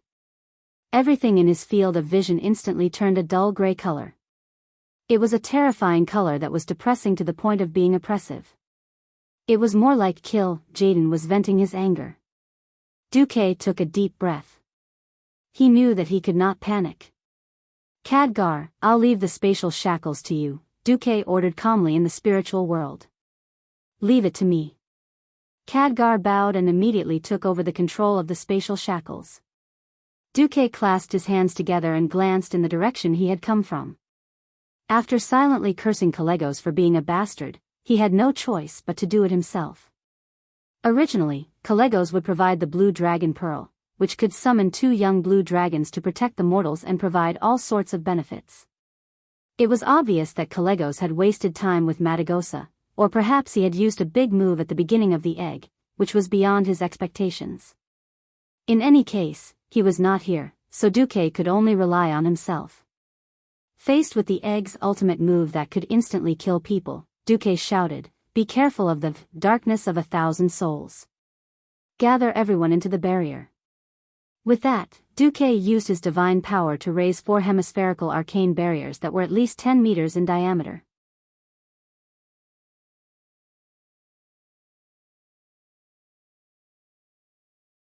Chapter 1529. In this life, there were finally Azeroth people who faced the terrifying impact of Jaden's sea of shadow energy. At that moment the power of darkness and undead became thousands of times more active, and countless vengeful spirits appeared in the air. The evil spirit tide instantly took shape and came from all directions, swarming towards Jaden who had summoned them. They didn't know that they would become nourishment for Jaden's big move, but they instinctively obeyed the call from the spiritual world, as if subjects responding to the call of their king and sacrificing everything for it. On the outskirts of the Sunwell Highlands, many ordinary Alliance soldiers suffered. The most ridiculous ones were directly transformed into monsters by the distorted shadow magic. Their human souls were instantly obliterated, and all that was left was a boundless hatred for the living and the holy light. This caused chaos in the Alliance's frontline army. However, the Shadowblade elves who were defending around the Sunwell Highlands were even more affected. Countless defenseless half-elves and half-demons were like moths attracted to a flame, and they were immediately eroded by the unhindered influx of shadow magic. This was a very cold joke. If there were too many moths and the flame was too weak, it would really extinguish the flame. These half-baked demons couldn't withstand the soul power that was hundreds of times more than what they could bear. A black flame ignited all over their bodies, and they turned into ashes amidst their screams and wails. Then, their souls were sucked away by Kill Jaden. These mage elves tried to obtain power and status, but they were treated as nourishment, mercilessly harvested and absorbed. It had to be said that this was quite ironic. Their fate was even more miserable than the high elves who surrendered to Sargeras 10,000 years ago. Of course, no one would pity them. At this moment, there were scenes of buildings collapsing and lives disappearing everywhere. Even Duque's magic net began to be eroded and rebuilt. It looked like the curtain call of an era. Dark shadows swept across the entire Isle of Quell, Donnas, and the shadow magic that spread from Kill Jaden had the momentum to erode the entire island and even the whole world. Originally, he just wanted to withstand this move like in history and slowly consume Kill Jaden. At this moment, Duque was a little angry. Huh. It seems that I've been completely underestimated by you. Do you really think that I didn't do anything after becoming a demigod? Duque gently raised his hand. Looking down from the sky, the soul ocean created by thousand soul darkness looked like a wave of darkness. But in the blink of an eye, arcane energy lines suddenly appeared in the sky above the Sunwell Highlands. These energy lines extended from the nodes of the weave in the void, forming new energy nodes where they intersected. Then, countless beams of light descended from the nodes and poured into the black waves. A bright flame ignited in an instant. It was like a huge ring of fire, preventing the tide of darkness from spreading in all directions and preventing more vengeful souls from stepping into the highlands of the Well of the Sun. In fact, it also prohibited the possibility of Kill Jaden borrowing power from the outside world. Duque waved his hand. Come. Since you think that you can defeat me, Alun, and Azeroth on our home ground with your own strength, then you will be able to defeat me. In that case, don't even think about absorbing energy from the Azeroth. If you can defeat us with your own strength, then we'll consider it our loss. Duque shamelessly made the announcement. Who was the shameless one who blocked the egg so that only half of its body could enter? If you have the ability, let the egg descend in its full form, and then fight to your heart's content. Kill Jaden couldn't hold it in anymore, and directly smashed a dark light ball over. A huge amount of shadow energy beyond the imagination of mortals gathered into a small beam of light. When it blasted out of Kill Jaden's right claw, the Alliance's powerhouses even thought that the egg had stabbed out with a sword, not an explosion. The opponent was changing, and so was Duque. Everyone suddenly realized that the energy shield covering everyone's heads had more frost elements than arcane spells, and the area in front of them had turned into a sharp cone with dozens of edges. BZZT BZZT BZZT. It was a sharp impact sound. Mortals were completely helpless in the face of this shocking extraordinary power. Even a bold dwarf king like Magni Bronzebeard could only futilely take out a large shield in front of him. This action was more like a habit, a form of formality. If even Duque's shield couldn't withstand Kill Jaden's ultimate move, then all he could do was die before his comrades died. Heaven to the left, and the warriors to the right. As a tank who attracted the vitality of the team and obtained the divine artifact that countless damage output professions dreamed of, it was even more of a responsibility to stand at the front of the team. At this moment, Magni was prepared to die first if he couldn't do it. However, a familiar hand rested on his shoulder. Relax, when have I ever let you down? Hearing Duque's words, Magni suddenly felt less nervous. A moment ago, he was as hard as a rock, but he lacked tension and tenacity. If an enemy stronger than him attacked, he would definitely collapse. Magni felt inexplicably at ease, but also a little ashamed. I still rely too much on Duque. Suddenly, Magni had a faint desire in his heart. If only I was a demigod too. Of course, Duque didn't know that his words of comfort had unintentionally accelerated the growth of this dwarf hero who had also become a demigod in the original history, and unintentionally changed history. all of Duque's attention was focused on the battle with Kill Jaden.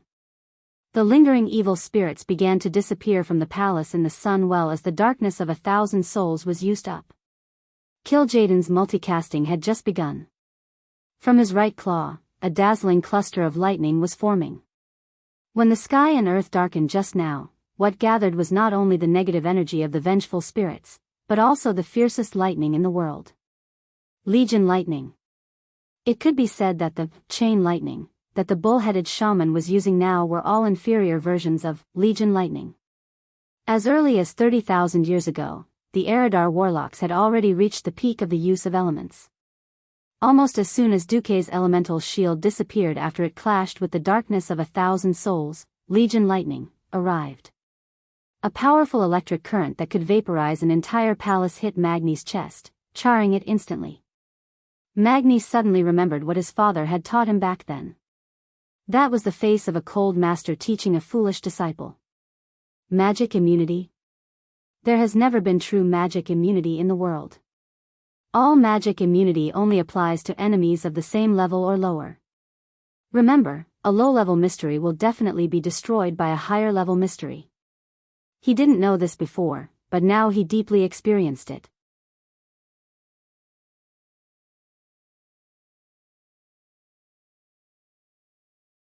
Chapter 1530.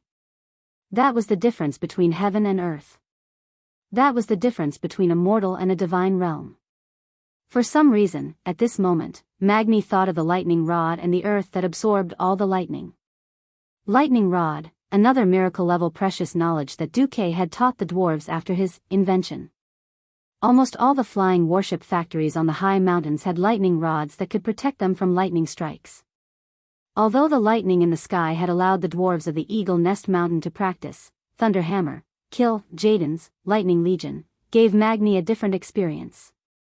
Magni was clearly focused on defense, but that feeling as if he had caught onto something attracted Duque's attention. Duque was startled, and then he smiled and curled his lips. Vashj immediately understood. As a maid and a Naga who had been learning to read people's minds for the past 10,000 years, Vashj was far ahead of Duque's harem in terms of understanding other people's thoughts. With a signal from Duque, she made her move. One of the palms flipped, and the Lightning Legion, that was supposed to jump to the next person and continue to deal damage to the Alliance's Beyonders, suddenly became tamed because of Vashj's sudden attack. The lightning that contained strong natural elements became a harmless earthworm in Vashj's palm. Vashj not only subdued this lightning, but also personally demonstrated how to use the elements around her to remove the energy that was not under her control. This time, it was Magni's turn to be startled. Then, he smiled brightly. He knew that Duque was not stingy in showing his old friend how to cross the boundary of the divine realm. After playing with the lightning, Vashj threw the lightning snake out again, blasting it into Kill Jaden's newly opened teleportation portal. The space in the Sunwell had long become unstable after the continuous work of Kill Jaden and the demons. It was not an exaggeration to say that it was riddled with holes. It was a little difficult to suddenly open a large teleportation portal that could allow Void Lords to enter, but they could open as many small and medium-sized teleportation portals as they wanted. Flame Stinger. With just a thought from Kill Jaden, in the void, a highly concentrated flame gathered together at a high speed that was difficult to be seen by the naked eye, then turned into the shape of a spear, and fiercely stabbed towards Duque. Duque waved the staff in his left hand, and an ice blade as smooth as a mirror suddenly appeared out of thin air, slashing towards the flaming spike. From the perspective of the Demon King Vec lore on the right of Duque, the ice blade just happened to be balanced with his field of vision. The flat and thin blade seemed to have become a thin thread. This thread seemed to have easily cut off Kill Jaden's flame thorn, and then the ice blade was blown into pieces by the fire elements that broke through the air, scattering in the air. It was a beautiful scene. Behind the seemingly simple confrontation was the extraordinary control of the elements of the two peerless masters. There were no tricks to speak of, only absolute control. As long as one side was slightly weaker, they would be killed by the continuous magic attacks. Pfft! Kill Jaden spat on the ground, his anger growing. In terms of elemental manipulation, he was, of course, superior to Duque.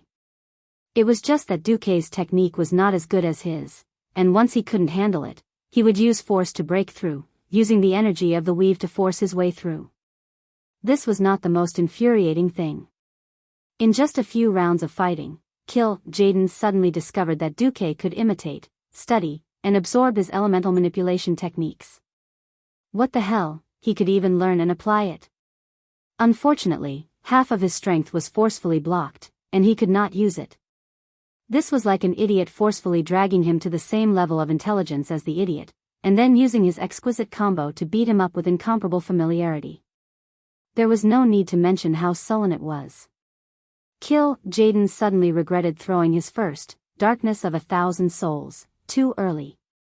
If he had more time to accumulate power and collect vengeful souls, the power of Darkness of 1,000 Souls would be even greater and more terrifying. However, don't think that you can let your guard down just because Jaden had those skills. Immediately, Jaden returned the favor to Duque. In the next 30 seconds, Vashj and the Kiraj twin emperors destroyed the portal, while Jaden threw small skills such as Flame Spike, Flame Flower, and Shadow Stinger, to contend with Duque, while fiercely resisting the operation of the spatial shackles. Just when Duque thought that everything was as it was in history, an unforeseen event suddenly occurred. A large portal the size of half of Jaden's body opened behind him without any warning. It was not that Duque did not want to stop it, but Jaden suddenly spread the huge bat wings on his back, and forcibly took Duque's holy light flame burst, full of holy light, covering the opening of the portal.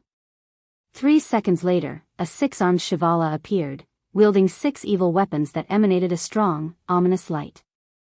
Duque's eyes immediately narrowed, because the system had already notified him, Doomsayer Darien has entered the battlefield. Darien was one of the most evil and warlike warriors in the Burning Legion. In the original history, she should have been captured and imprisoned by the Nara long ago, so why did she appear here? And now was not the time for her to appear in history. Humph. Duque snorted coldly. Suddenly, a huge arcane hand appeared in the void, fiercely grabbing the portal that Darien had come out from and destroying it. Jaden did not think much of it, and instead, a cruel smile appeared on his face. Duque knew this swindler's new idea. With only half of his strength to fight with Duque, Jaden would eventually be exhausted to death. After all, he could not be like Duque, constantly replenishing the magic power sent into the magic net from all over Azeroth. But it was unrealistic for Duque to rely on Khadgar alone to lock down the entire space. Khadgar's abilities were not bad, and it had already taken a lot of effort for him to lock down Jaden's waist. Spatial strangulation, blockades, and breakthroughs were happening all the time. This was like a long and drawn-out hacker war. Both sides used different methods to attack and defend against each other's attacks. Some were passive, some were active. If Khadgar had to lock down Jaden while also taking care of the other large portals, it would be too much. Jaden was also forcing Duque to divert some of his attention to suppress his large portals. Otherwise, he would have to continuously send in high-level void dukes and suppress Duque's side in terms of the number and quality of his subordinates. At this moment, Darien, who had just come out, was fighting with the Sword Emperor. In a short period of time, the Sword Emperor would not be able to free up his hands. The bad news was that the 2nd, 3rd, and 4th high-level portals were also forming. Duque's expression froze. What the heck, this is a competition?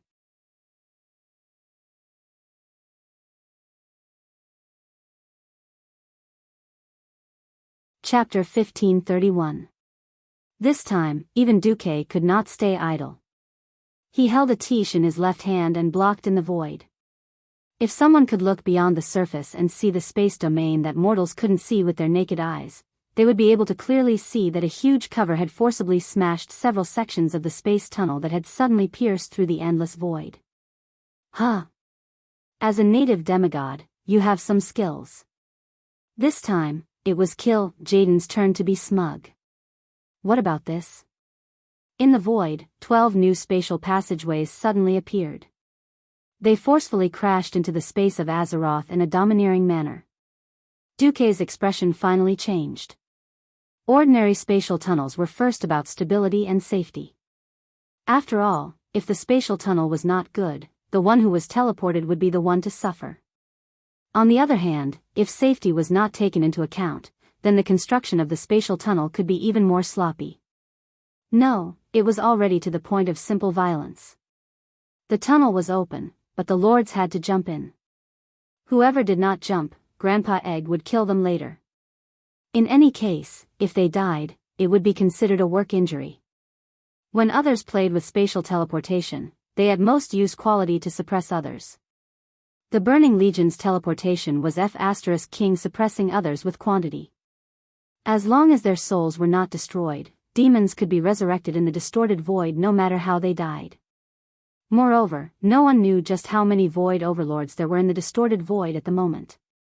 10,000 years ago, there were more than 1,000. 10,000 years later, because of Kill Jaden's strict secrecy, even the Eridar twins could not say how many powerful lords there were in the Legion. Since ancient times, the defensive side had always been passive. When Duque was not careful, a teleportation gate arrived first. In less than a second, it broke through Duque's void defense line and opened the teleportation gate into the Sunwell. F***CK. Duque could not help but curse. King Galaxis. Another boss with a name. Anyone who could leave a name in the Legion was rarely a weakling. That guy should have been the second leader of a trial team called the Crusaders in Nascen's history. Unexpectedly, he had come out now. Succumb to the flames of the army. King Galaxis roared as soon as he appeared, shaking the mortals to the core. The raging green demonic flames began to spread in half of the hall. As an Eridar warlock rank expert, Galaxis could definitely be classified as a high-rank void lord. In a way, he was like a weaker version of Archimonde. If Duque gathered all the experts to suppress him, it would be no different from chopping vegetables. But with Kil'jaeden, the great demon god, here, it was undoubtedly a heavy burden. Ha! The Nephilim Emperor Vek Lor immediately went up to meet him, and a blizzard came crashing down on him. He had thought that the duel between an Eridar warlock and a magic-type demigod would be another elemental battle. The result made everyone's jaws drop. Vek Lor actually grabbed Galaxis by the waist like a wrestler, and then the two giants directly smashed through the wall of the hall and fell far away. They kept rolling until they reached the open space outside the hall, where the two giants really began to compete in magic. In fact, more than one person realized that the hall, which originally had a diameter of more than 200 meters, looked very big. As a battlefield for a group of huge giants, it was still not enough to look at. Originally, the dome had already been blown away by Duque, and now the twin emperors and their opponents had smashed through several walls and nearly 10 marble pillars. Finally, this glorious palace that had been built for thousands of years and could definitely be classified as a cultural relic collapsed. However, no one in the hall would feel pity for this. No one had the spare time to care about this. The next moment, the third high-rank Void Lord entered the field. Dreadlord Casranator. It was not that Casranator was strong. Under normal circumstances, he certainly could not compare to the original leader of the Dreadlords, Tichondrius. But when this guy appeared in the original history, Azeroth's anti-Titan formation was already full of holes, so he could appear in a more complete form. Now, it was a little similar to this situation. As soon as Casranator appeared, Vashj had no choice but to go up to him. At this time, the scene was already very chaotic. Nearby was Kil'jaeden's unceasing magic bombardment. All kinds of fire and shadow magic of great lethality were simply flying everywhere, and if a mortal was not careful, they would kneel. In the middle circle, small and medium-sized teleportation doors kept opening, and all kinds of elite demons surged out like a tide. At the periphery, there were now 3 demigods being held back by 3 high-rank void lords, and the outcome could not be determined for a while. Kil'jaeden used such a tactic that was completely different from Archimonde's to force the Alliance's side into a dead end. Archimonde was a fearless warrior. No matter when or where, he would always be alone in facing the enemy's army. Jaden was the other extreme. He used his army to make his enemies fall into a tight encirclement and despair, and in the end, it ended with a grievance. At this moment, Jaden looked more like a summoner. The fourth Void Lord appeared. This time, Duque could be considered to have learned his lesson. In the void, he stubbornly intercepted the thickest teleportation channel, and would rather let the small and medium-sized channels pass, leaving at least a quarter of his strength. Thus, only a nameless Void Lord came over. This time, it was the nature giant Thaddeus who suddenly jumped out of the weave. As Duque's elemental emissary, he had long since retrieved his human form. However, he knew very well that what truly allowed him to control lightning and unleash his ultimate combat strength was still that twisted and terrifying giant's body. So he appeared in front of everyone in the form of a giant. As soon as he came out, he fiercely wrestled with that Void Lord.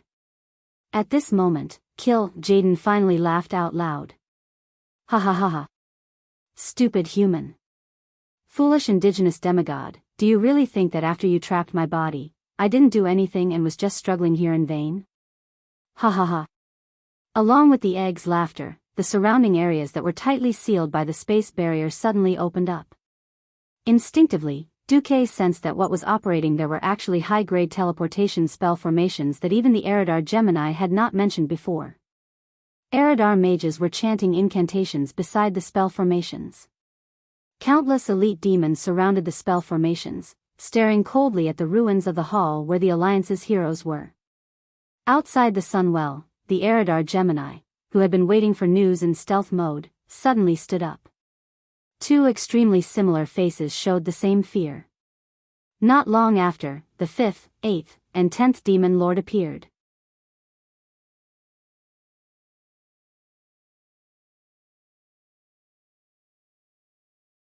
Chapter 1532. Battles were raging all over the Isle of Quell Donnas, but none of them could compare to the Sunwell Highlands. It was as if the place was suffering from the most violent earthquake, and the huge and glorious buildings were shaking non-stop. Bang! As if struck by a violent gust of air, the towering towers suddenly shook and then collapsed. The earth was shaking non-stop, and the palaces that were built by countless generations of high elven craftsmen over thousands of years and were works of art kept creaking as if they were under unimaginable pressure. Every wall with gorgeous paintings, the marble floors that had been polished by hands for countless years to become extremely smooth, and the doors and windows that were carved with complicated patterns were all trembling as if they were going to fall apart at any time. A distant howl that seemed to have come from ancient times could be heard. Then, above the ruins of the highlands, two huge and elegant blue creatures spread their wings and flew past at high speed. The icy breath blew past, and the rubble and dust that had been scattered due to the collapse of the towers all turned into larger pieces of ice. It was as if a blizzard had been summoned by a mage. A humanoid creature with a pair of fiery red wings shot into the sky like a sharp arrow, heading straight for the blue dragon.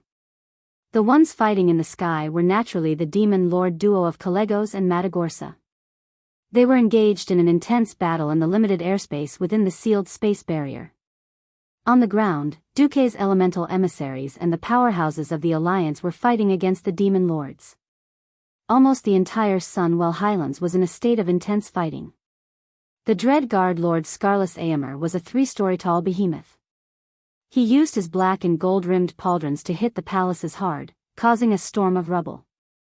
Valera jumped to his waist with incredible agility and gave him a hard blow, but she couldn't deal a fatal blow. Very quickly, William executed a beautiful intercept. Under the effect of fury, his entire body turned into a stream of light, and he struck the same wound with the two divine swords that he had fused together. Aemir's random attacks still caused all the nearby buildings to collapse.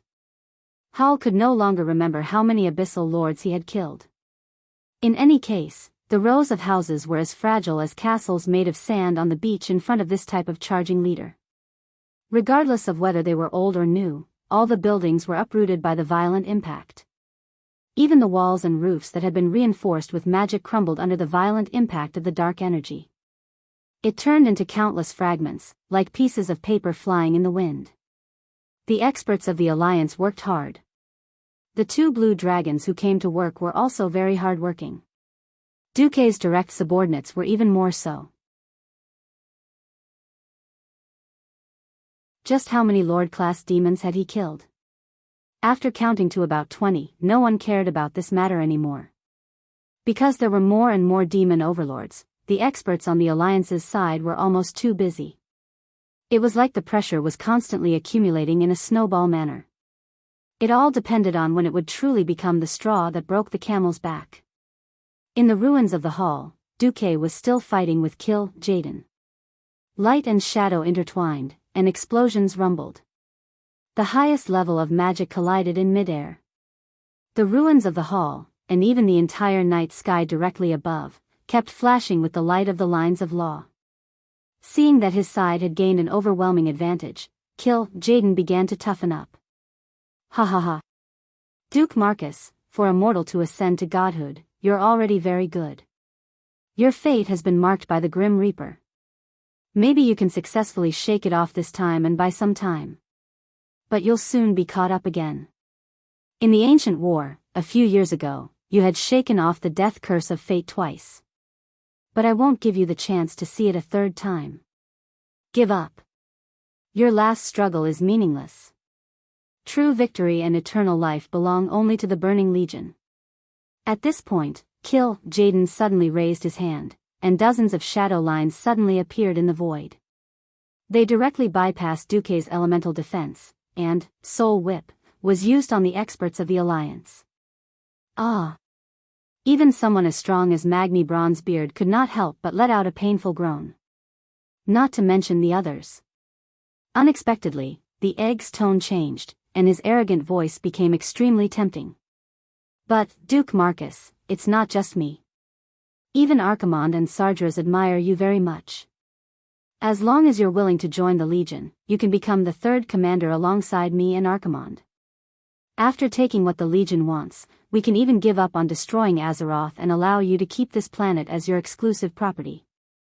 Hiss, every expert of the Alliance couldn't help but gasp when they heard this. The commander of the Burning Legion. That was the invincible commander who had swept through the entire universe in the past 25,000 years. No intelligent race, planet, or even galaxy could fight against the Devil Legion that had units of hundreds of millions. Hundreds of thousands of galaxies had been burned to ashes. Billions of lives had been plunged into misery and suffering. Even after killing Sardras and Archimonde, no one dared to guarantee that these two powerhouses were really dead. Or perhaps there was a part of their souls left somewhere in the twisted nether, and they could rely on those souls to resurrect or something. Now, Kill Jaden was actually willing to offer such a high price tag for Duque. This could be considered a heavy investment. For a moment, Iril the Hoof was taken aback. If Duque, the core of the Alliance, decided to join the Burning Legion, it would be too terrifying. The planet's protection circle that Azeroth was so proud of would immediately be destroyed from the inside, and the Legion would descend. Then, whether the Draenei could continue to escape was unknown, but, before Iril could finish thinking, he suddenly heard Duque's crisp voice. I refuse. Why refuse? Protecting this small planet was meaningless to those who pursued power. The army could bestow them with greater and stronger power. If you want, you can easily make thousands of planets bow to your feet. Kill Jaden was still unwilling to give up. His voice shook the hearts of every Alliance member. Master of all worlds. This kind of power, this kind of temptation was simply irresistible to men. Could Duque refuse? Everyone was thinking, if it was them, would they refuse? Would they? But it would be difficult to make the decision to refuse, right? Beside Duke, countless magic circles suddenly opened, and countless elemental energy formed on their own, shooting towards Kill Jaden like lightning. Duque, who was in the middle of the energy wave, looked calm.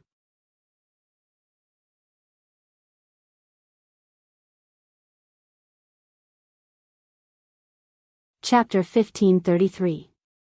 His gaze seemed to have transcended time and space, and he saw the past.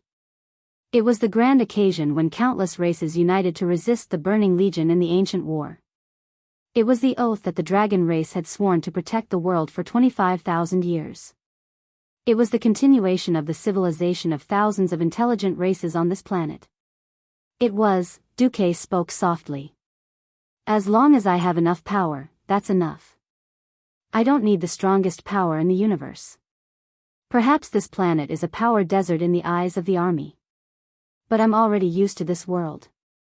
I coexist with this magical land that is filled with danger, and protect the living beings that live here. I see the advancement of technology and civilization on this land as my own glory. I don't care how many living beings bow down to my feet, and I don't care about any ideal world.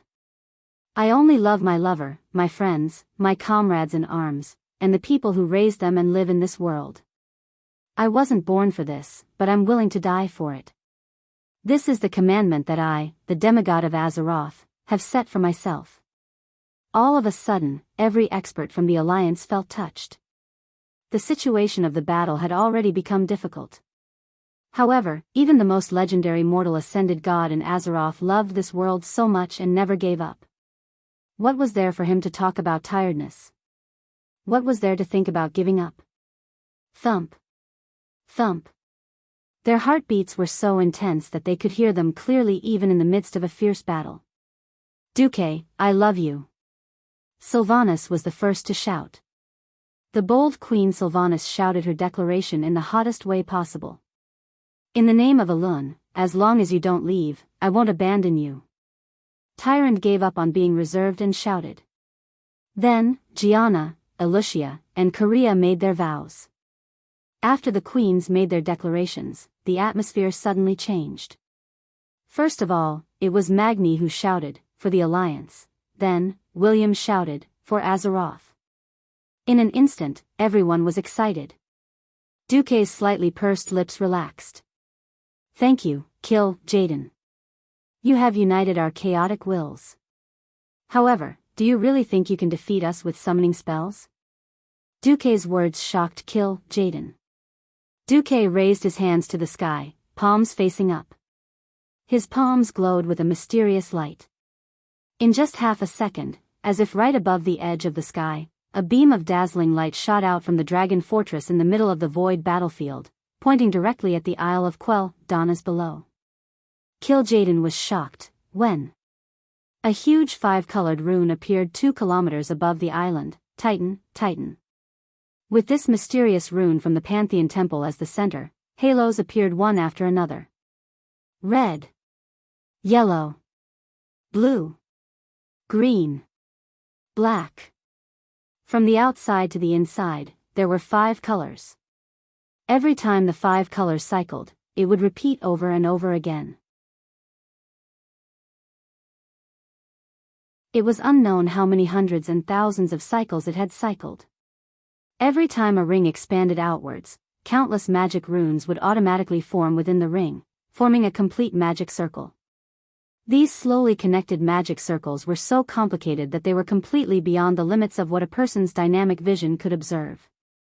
However, when these connected rings of magic circles spread out one after another and covered the entire sky above the Isle of Quell, Donna's, from the sky to the horizon and the sea, the demons that were enveloped by this formation were already in a state of chaos. This was because this magic circle was used by the titans of the Pantheon to deal with the demons from the distorted void when they transformed the universe. That was simply a natural counterforce, causing the demons under this giant compound magic circle to perish one after another. The weaker ordinary demons directly melted under the light of the magic circle. Even the power of a lord-level demon was directly halved in this magic circle. Are you big lizards crazy? This is equivalent to removing the power of the protective magic circle to deal with me? Kill Jaden screamed. At the highest point in the sky, Alexstrasza's hearty laughter came. Ha ha ha. You didn't expect it, did you? Anyway, Sargeras is still sinking in the bottomless abyss, and Archimonde has just died. You're the only one in the Burning Legion who can truly threaten this planet.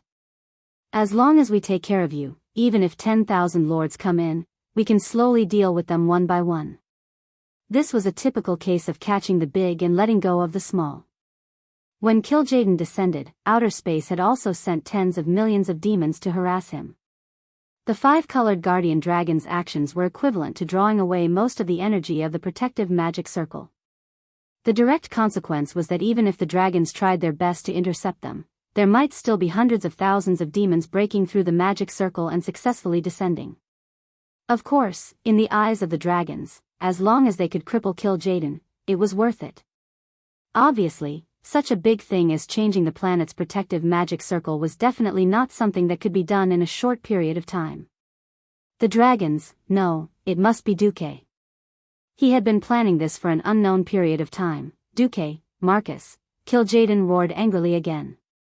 The second, darkness of 1,000 souls, also began to take shape in his hand.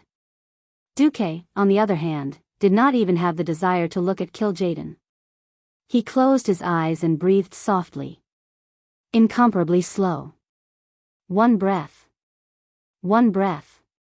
After achieving the body of an elemental demigod, breathing and heartbeat were no longer necessary.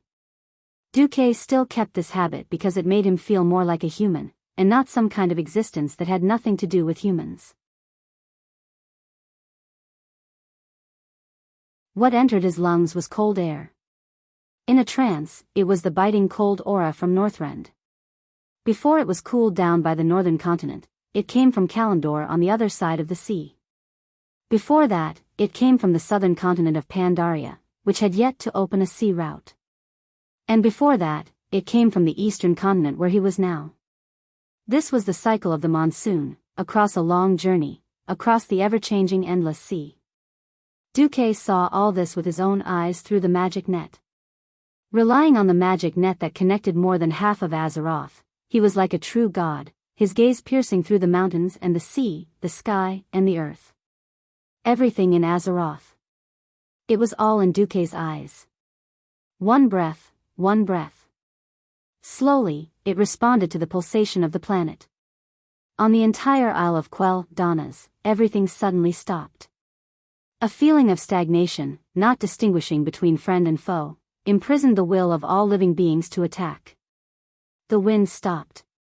Half of the sky was drifting with snowflakes. The remaining half of the sky was sprinkled with the scorching light of the sun. The soldiers of the Alliance looked around in shock. They could not understand this situation. The sea was still crashing against the rocks on the shore, but every wave seemed to have lost its sound.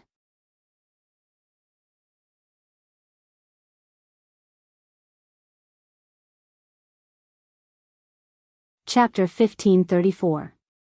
The surging waves were mixed with ice particles, colliding with the boiling seawater at the magical dividing line on the surface of the water, forming a series of small whirlpools, and then constantly canceling each other out.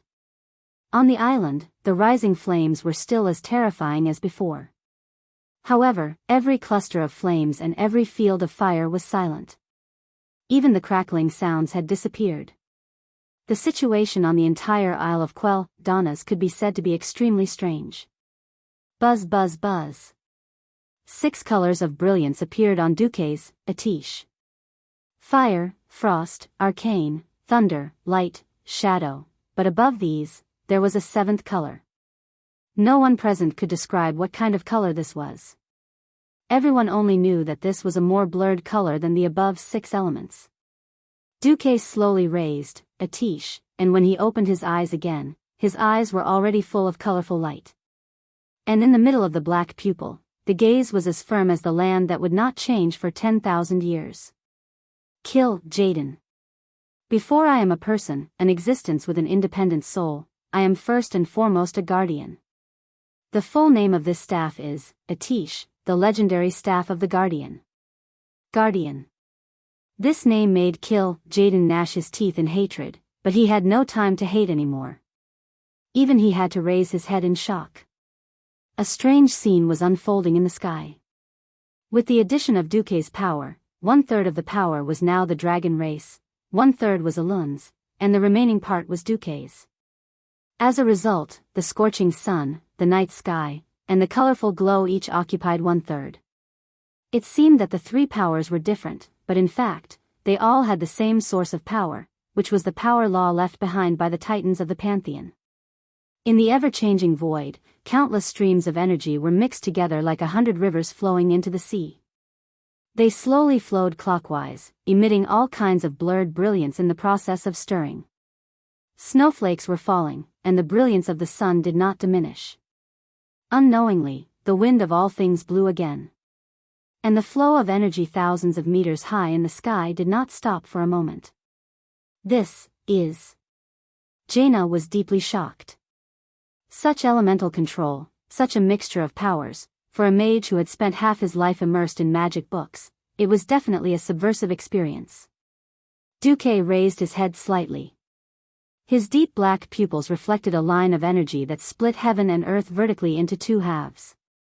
The energy line was very thin, like the front sight of an infrared sight.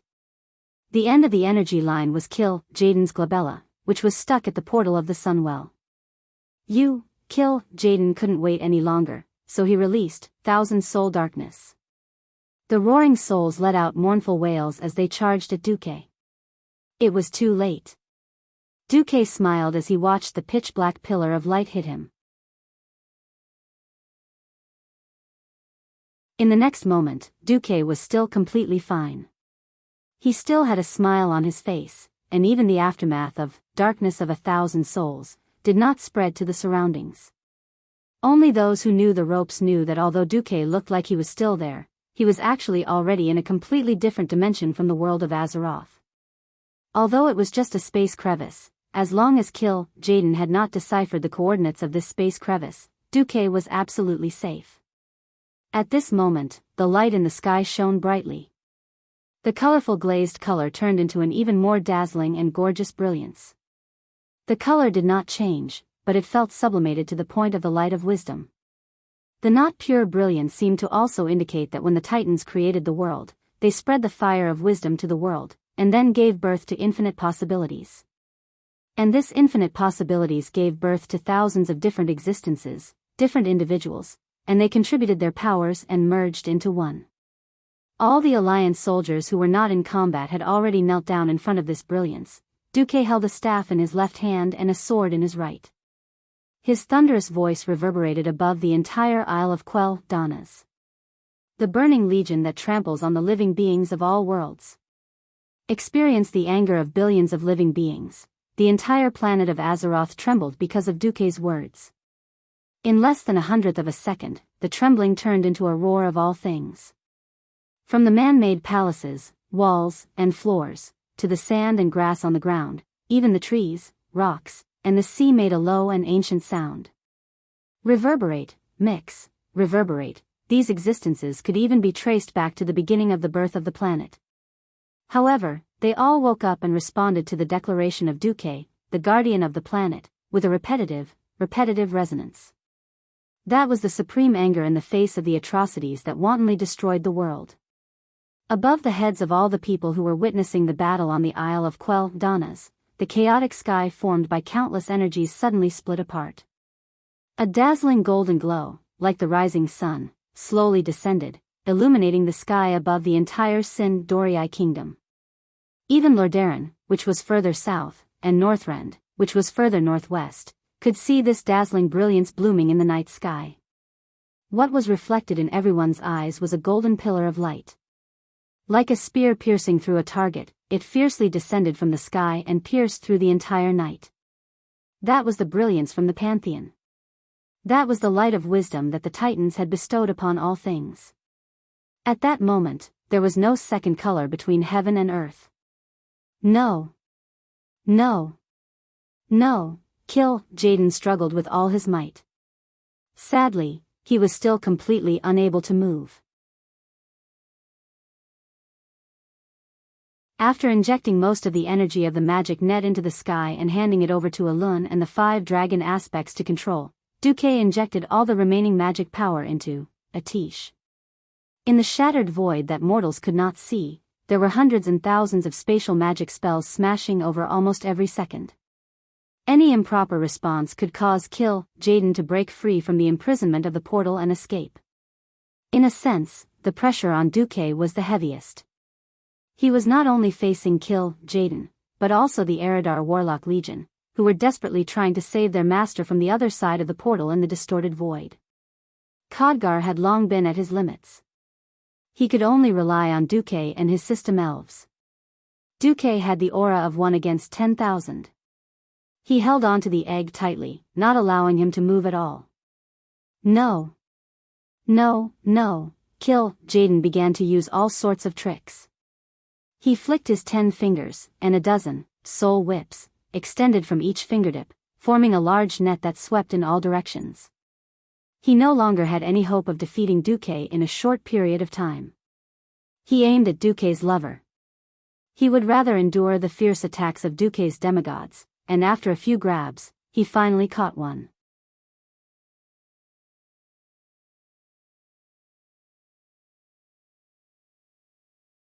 Chapter 1535.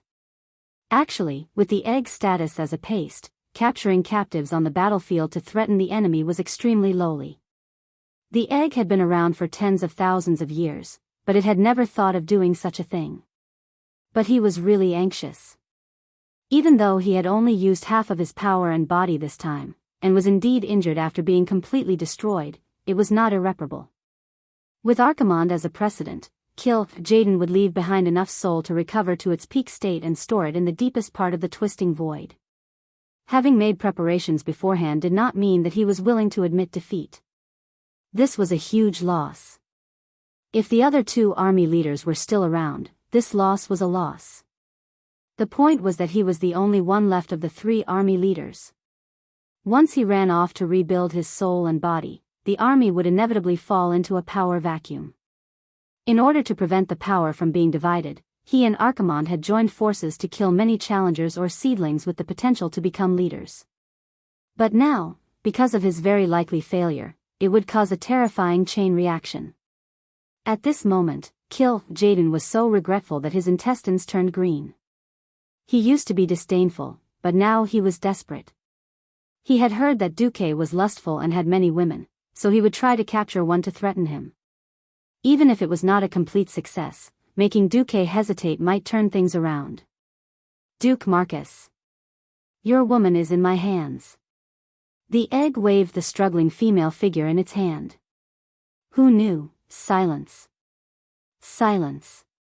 Deathly silence. After a short silence, the shameless Magni was the first to burst into laughter. Ha ha ha ha. Pfft. The onlookers, William and the other 2, laughed as well. In the end, even the serious Theon couldn't help but laugh. At this moment, even the egg, a genius with an IQ of 50, realized that something was wrong. Because he suddenly realized that the figure struggling in his giant red claw had the same face and clothes as the dreamy-eyed girl hiding behind Duque. Duque raised his first finger. First, Imriel is not my woman. At this point, Duque's hoof was already blushing. Second, the one you caught is a fake. As soon as Duque's voice fell, the golden figure in the egg's hand transformed into a streak of light and disappeared into the air. Duque smiled and pointed to the sky. Looking at the increasingly surging and massive planetary energy beams in the sky, Jaden finally fell into despair. Alessia. Salo Ras. You 2 bitches. Jaden's final roar could be heard from outside the Sunwell Highlands, scaring the Eridar twins out of their invisible state. In the end, this was also their fault. In the report to kill Jaden, Duque was described as a cross-race dating expert. Duque's new hobbies had become female dragons, Naga, and Drenii. A truly awesome lie was 90% true and 10% false. The most fatal part was to trick people at the crucial point.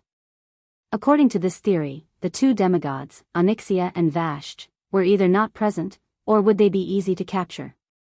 Of course, Duque was also guarding against Jaden's desperate actions. In fact, when the egg summoned a bunch of demon lords, Duque had already evacuated the Alliance's powerhouses. King against king, general against general, this was the tacit rule of war. No one could leave the other party's boss and run off to bully noobs. Duque also took the opportunity to protect his own woman in disguise, and the only one left was Imriel. Fortunately, at the critical moment, Duque pulled his hoof into the spatial rift where he was, and conveniently left an illusory reality outside. Bang! With the combined efforts of Alun and the Penishade guardian dragon, the energy of a small half of planet Azeroth turned into a slender golden line, and accurately poured onto Kill Jaden's head. Surprisingly, there was no earth-shattering explosion, nor was there a terrifying power that destroyed everything around it. There was only an extremely strange and quiet melting. Kill Jaden's body, which was as large as a small mountain, fell on his back. His chest was facing the sky, and his hands were flat. Because of the existence of his wings, his head drooped backward powerlessly. Such a huge commotion turned out to be all bark and no bite. What did this mean? That's it? In the distance of the Sunwell Highlands, many Alliance soldiers heard Kill Jaden's long howl before he died. A captain slapped the recruit on the back of his head and scolded, "Idiot. If there's really a big explosion, once the Sunwell is blown up, we and the elves will all die." He was right. It was precisely because the consequences were very likely to be very serious, and it would affect the entire Rotterdam continent at any moment that Alun and the Penishade guardian dragon had to personally take action. It was precisely because there was a powerful goddess guiding this exaggerated power that mortals could not imagine that they could achieve such an ultra-precise blow that was as sharp as a scalpel. It could be said that this control was the biggest difference between a demigod and a true god. Duque himself was good at dealing with changeable situations, but Duque was completely helpless against such precise control. It was something that could only be achieved after countless years of experience. It was almost metaphysical. A little more might cause an explosion. A little less might not kill the egg. Duque really couldn't compare to Alun when it came to such work that required a lot of experience points. However, it didn't matter. Kill Jaden was dead. Although it was only a blow to the forehead, even from a mortal's point of view, a blow to the forehead that went straight to the end of the skull was a fatal wound that was absolutely incurable. Kill Jaden's massive body began to melt from the forehead like a candle that had been burnt out, turning into a puddle of demonic aggregates or something else. Anyway, under the purification of Alun's lunar goddess light, he would eventually disappear from this world. The only thing left behind was the epic-level equipment that was wrapped in golden light. Of course, there was one exception. Wait. Queen Sylvanas was completely attracted by the orange light amidst the purple-blue light of the epic-level equipment. The gauntlet that resembled a pair of wings, the flamboyant body of the bow, and the azure background, the orange-grade artifact, Solidar Wrath of the Stars, that only Kill Jaden would drop in history was presented in front of Queen Syriana without revealing anything. Sylvanas seemed to have sunk into some kind of confusion, as if she was caressing Duke, intimately caressing the body of the bow, as well as the bowstring. When she tried to pull the bowstring, a sharp arrow formed from starlight impressively appeared between the bowstring and the body of the bow. "It's yours, no doubt." "Without a doubt," Duke said to Queen Sylvia with a smile. "But, trust me, in the entire alliance, there's no one who can use this divine artifact better than you."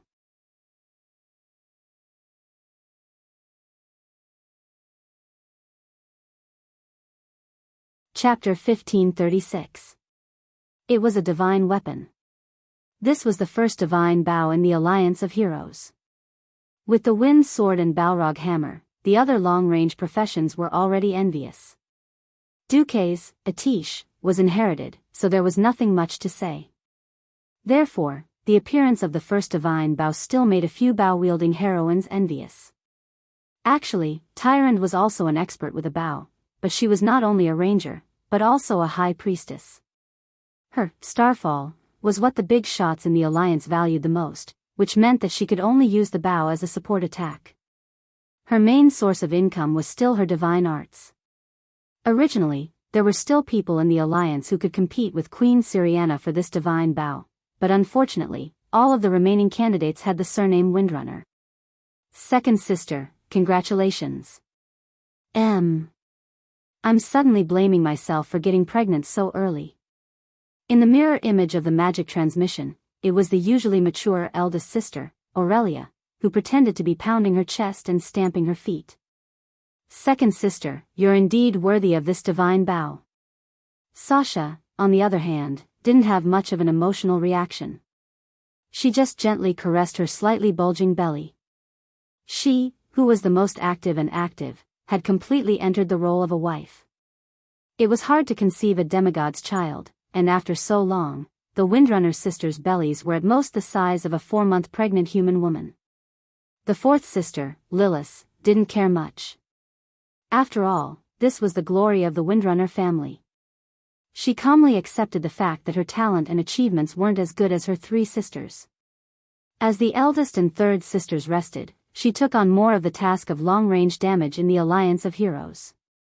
This time, defeating Kill Jaden was more like a feast for the Alliance of Heroes. For example, Burning Justice, a plate armor helmet that strengthened intelligence and spirit, was naturally given to Hoof. After all, from now on, Riadaline had a companion. Of course, Holy Spirit Hammer, a hammer for healing paladins, needless to say, everyone had one. The Van Cleef father and daughter each had a one-handed dagger, Apocalypse. Kill Jaden's collection was so rich that even Duque, who entered the Divine Realm, couldn't avoid it. Of course, at his level, he would no longer simply collect equipment. He used a method similar to enchantment dismantling to dismantle the extra high-tier epic-level equipment, and by analyzing the magic buffs inside, he strengthened his own strength. For example, the mage robe that was solidified using ordinary tactics could withstand the slashes of ordinary swords, then after using the tactics from Kill Jaden's collection, it could withstand the slashes of small electric saws. Even Duque couldn't help but be impressed by the Eridar family's tens of thousands of years of magical civilization. In just 10 minutes, the Alliance heroes finished splitting the loot. Actually, it wasn't a big deal. Equipment was divided by class. Heroes of the same class were basically all familiar faces. They would see each other all the time, so there was no point in stealing equipment. After all, if you got the best equipment, you would have the responsibility to rush to the front next time or deal the most beautiful damage and save every brother and sister that could be saved. Without Kill Jaden, cleaning up the battlefield and taking care of the surviving Void Lords was naturally left to Duque's group of elemental emissaries and semi-god subordinates. When the Alliance heroes finished splitting the loot, the entire Sunwell Highlands was already settled. They didn't simply kill all the demons. Other than the stubborn idiots, most of the demons, regardless of whether they were soldiers, elites, or demon lords, were captured. Ever since Azeroth had the warlock profession, it was much easier to enslave demons. Of course, these were demons that Duque's subordinates had spent a lot of effort to capture. He wouldn't just let anyone play with them. The Alliance leaders all knew that Duque was going to undergo stress training. Demons were powerful and scary, but even if they were given a 3-dimensional image, it was far from being able to experience it for real. Before the first battle at the Dark Portal, Duque had used Naga to simulate orcs. Now, he could directly use a genuine demon to teach the new recruits a lesson. The effect would definitely be perfect. Duque wouldn't use a bunch of demons to show off. He had long since ordered that they had to fight for real, be it mock battles or anything else. He hadn't even walked out of the Sunwell, and he had already set the battle loss ratio for the new recruits, 5%. It was better to eliminate unqualified fellows before they went to the battlefield than to have 50% of them wiped out as soon as they went on the battlefield. Even with the large-scale use of the cannons of Holy Light, the battle losses at the front line were still high. This was because the vitality, speed, and agility of the demons still exceeded the limits of many people's imagination. Of course, that was a story for later. At this moment, it was time to celebrate victory. The developed magic communication network allowed Duque and the others to transmit images to the entire Isle of Quell Donnas, all the major cities in the Alliance, and all the villages and towns with magic images the moment they stepped out of the gate of the Sunwell Highlands. Even the main halls of the leaders in the major cities of the tribe had a live broadcast of magic images. Almost the moment they saw Duque come out, the entire Alliance boiled over. People let out all kinds of cheers and screams. The commotion quickly subsided. The civilians suppressed the excitement in their hearts and prepared to listen to Duque's speech. On the Isle of Quel'Danas, in the Overwatch Castle, in the major cities of the Alliance, in the barracks, all the generals and soldiers raised their heads and raised their right hands in a military salute. Duque's direct servants, the Kirakis and Nagas, bowed and knelt one after another, placing their right hands on their chest to show supreme respect to their master.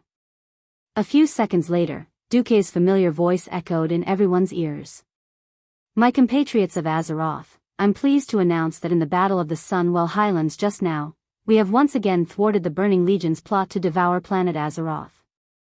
With the help of the goddess Elun, the Dragon Slumber Temple, and the other dragon aspects, we worked together and successfully killed the Burning Legion's commander, Jaden. This time, the entire alliance was really boiling. Long live the alliance. Long live Commander Marcus. Praise Elun. Praise the dragon aspects, Azeroth is invincible. Countless people hugged the people around them and shed tears of emotion. The matter of the Sun Well was kept a secret. After the Alliance issued an emergency mobilization order, everyone subconsciously thought that it would be another protracted war. They didn't expect the Alliance to destroy the strong enemy so quickly and turn this terrifying war, which was likely to spread, into a lightning war. The Alliance was not afraid of war, but it didn't mean that they liked war. To be able to deal with the Burning Legion's surprise attack so cleanly was not only proof of their strength, but also a great achievement that was enough to make every Alliance person stand up straight and be proud. You're tuning into the Biyao's Wuxia Chronicles YouTube channel. Don't forget to subscribe and join us on this journey to catch the most captivating stories.